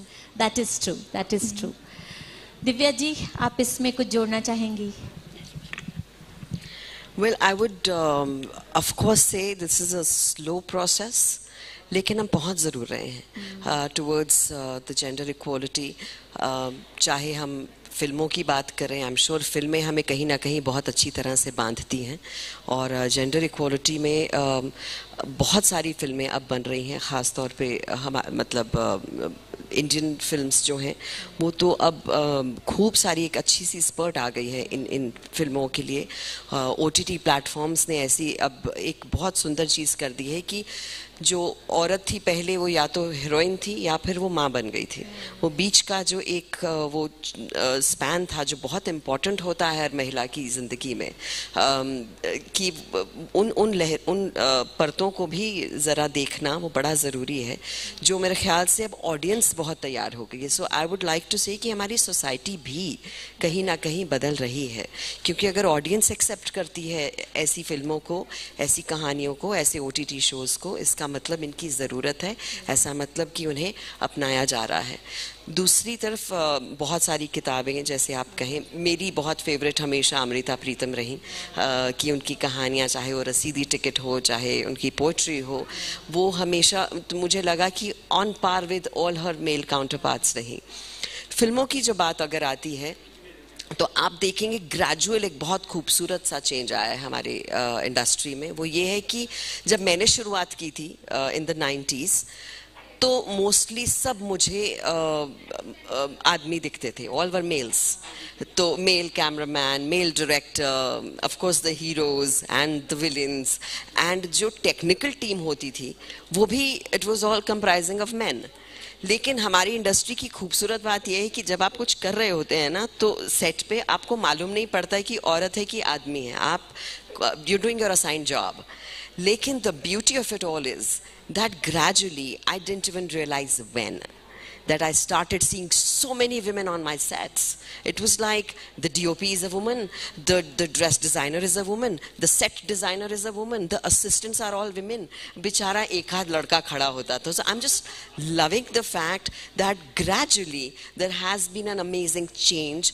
And I think when I just match it up again with Sita ji, I would say we always say, like she said, Jai Siya Ram. It's amazing. So I think that equality comes with that. These things, these beautiful things also are coming and getting embedded in our society. But yes, it's taking time and it's miles to go before we all sleep. So yes. No, you now you speak at length. You know, about taking the cue from the Divyaji, in Indian classical dance forms, it's just the role reversal. Because most of the dancers are female and most of the male, they learn the dance form, but they become gurus and teachers. But now it's changing the other way. Now you see more male dancers storming into the world of Indian classical dance. They are doing the roles of the gurus and Natvangam and Mardala player and the instrument. And there are more people coming into the instrument like musician side, female, choosing to be musicians. So it's nice to see that gender equality is also kind of happening in all the spheres. So, and you can talk some more about, you talked about your dance. So you can just briefly tell us that how Sita, how does she is being heard now? अब वो कैसे, आपने कहा कि अब धीरे धीरे गुरु माँ भी आने लगी हैं, तो सीता कहीं न कहीं अपनी आवाज़ को खोज चुकी हैं. I would like to share today, there is someone in the audience, Kabi, the poet Kedar Mishra. He actually helped me to develop the script of Bhumi Sutta, which I am going to present in the evening.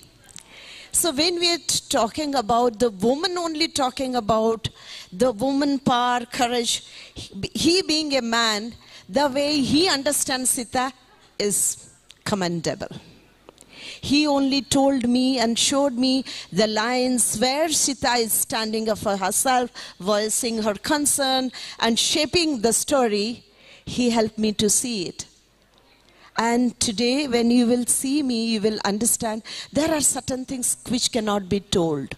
As an artist, watch what I felt, like Divyaji said, that you grow up with that values, that sensibilities, that shapes your perspective and also your stances, your movement, the way you think and you connect.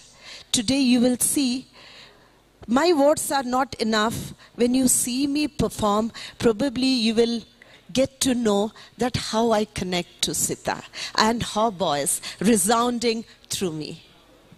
And this last question for Aruna ji, because she's developed that dance drama, कि सीता का जन्म आपने कहा accident था और वो धरती से, भूमि से प्राप्त हुई और उसके बाद अंत भी उनका भूमि के अंदर समावेश करके होता है, वहीं चली जाती हैं वो. तो ये भूमि से सीता का जो कनेक्शन है, इसको 2 लाइन में आप बता दीजिए. See, all of us are coming from the Bhumi and going into the dust when we bid farewell. So we are all Bhumi Sutta in that way. But symbolically, Sita, when saying that, you feel safe when you are in your mother's womb. You are behind the anchal of your mother, you feel safe. Also here, Sita is saying that I'm going back to my mother from my origin, where I come from, and my identity as a woman is related to my mother, from where I have drawn my courage, strength, and my statement as a woman. So that's symbolically. I never meant that she died, see the way people interpreted that she committed suicide and all that. I don't believe in that. I just said she refused, she took her stand. She voiced her concern, she made her own statement and bid farewell. Thank you so much. अब मैं wind up कर रही हूँ 2 बातें कहकर. एक और बड़ा इंटरेस्टिंग इंटरप्रिटेशन मुझे मिला, जिसको एक बहुत आध्यात्मिक फिलोसॉफिकल अंदाज में एक राइटर, कुछ स्कॉलर्स ने पेश किया है। उन्होंने राम और सीता को जिस तरह से हमने उनका ह्यूमन पर्सोनिफिकेशन किया है, उससे अलग ले जाके एक आध्यात्मिक दुनिया, they have taken it to a spiritual world. और वो कहा जाता है कि अगर राम आत्मन है, आत्मा है, तो सीता उनका ब्रह्म ज्ञान है। और जब इन दोनों का यूनियन होता है, एक जिंदगी जो एक सक्सेसफुल जिंदगी मानी जाएगी, इस पृथ्वी पर हम आए हैं तो हम क्या चाहते हैं कि हम किस तरह अपना जीवन जिएं और क्या छोड़कर जाएं। तो वो यूनियन जो आत्मा का ज्ञान के साथ होता है, तब जाकर राम और सीता की जोड़ी बनती है। और वही चीज स्थायी है, वही हर मनुष्य का एक एस्पिरेशनल मोटिव है कि हम एक कंप्लीट पर्सन कैसे बनते हैं। ये अलग बात है कि हम में से कोई कंप्लीट पर्सन नहीं बनता है और सब लोग इम्परफेक्ट सोल्स ही बने रह जाते हैं। और वही चीज़ जब हम सीता और राम की कहानी पढ़ते हैं तो स्कॉलर्स ये कहते हैं कि चूंकि सीता का मन डिविएट कर गया, ज्ञान किसी और दिशा में गया, राम का मन उस दिशा में भी चला गया, उसका भी मन उसी दिशा में चला गया। इसीलिए कहानी में या इस सच में इस तरह के बदलाव, मोड़, ट्विस्ट एंड टर्न्स आए। और ये कभी भी एक कंप्लीट यूनिफिकेशन नहीं हुआ, लेकिन जो यूनिफिकेशन के सबसे नियरेस्ट पॉसिबिलिटी है वो राम सीता की जोड़ी हमें दर्शाती है।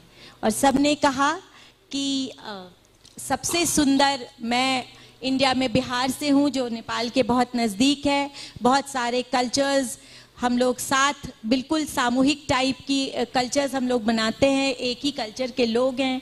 यहाँ भी सबने यहाँ कहा जय सिया राम ही कहा जाता है, हमारे बिहार में भी जय सिया राम ही कहा जाता है, जो सुनने में बहुत मिठास भरा लगता है, बहुत प्यारा लगता है, क्योंकि सीता वहाँ वो वॉइस बन जाती हैं, वो माइंड बन जाती हैं, वो ब्रह्म ज्ञान बन जाती हैं, और राम उनके साथ साथ चलते हुए वो दिव्य आत्मन बन जाते हैं। इसी बात पर मैं ये सेशन समाप्त करती हूँ। बहुत बहुत धन्यवाद दिव्या, अरुणा, लिली, आप सबको इतना सुंदर बोलने। Thank you.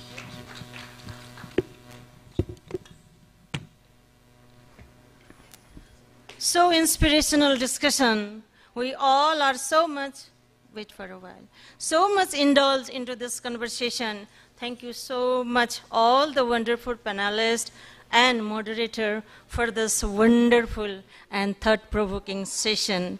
And now I would like to call a renowned Nepali literary figure, Professor Dr. Madhav Prasad Pokhrel, to the stage for the felicitation.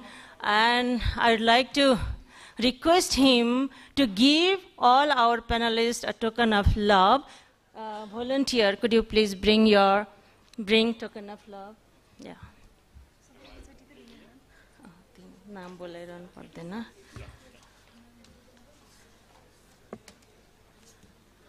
Okay, first of all, I would like to call Vidya Balan to receive token of love.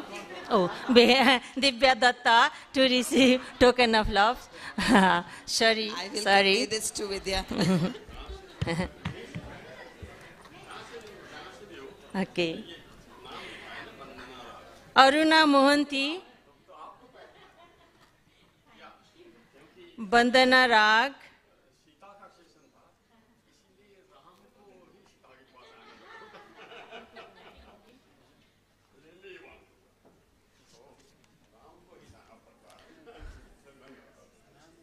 thank you so much, Madhav sir.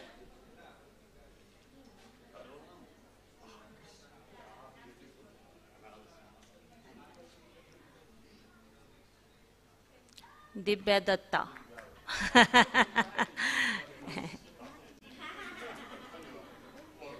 Thank you so much, all the panelists, and thank you so much, Madhav sir.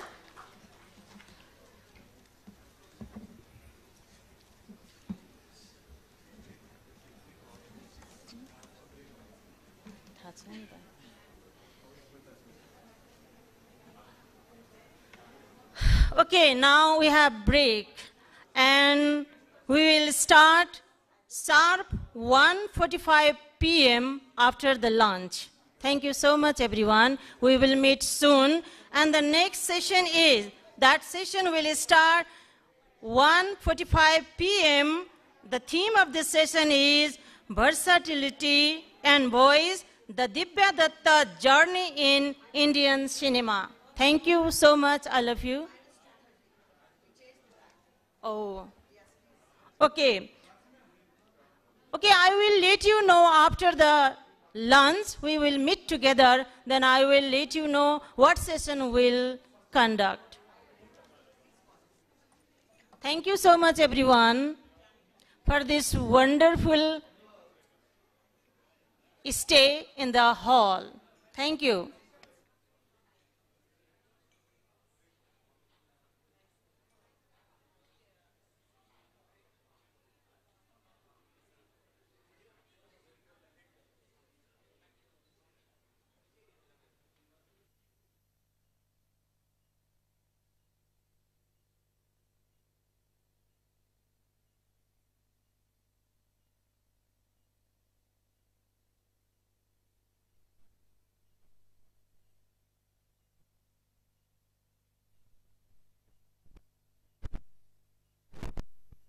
Hello, check.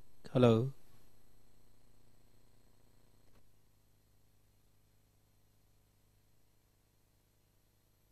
Hello, check, check.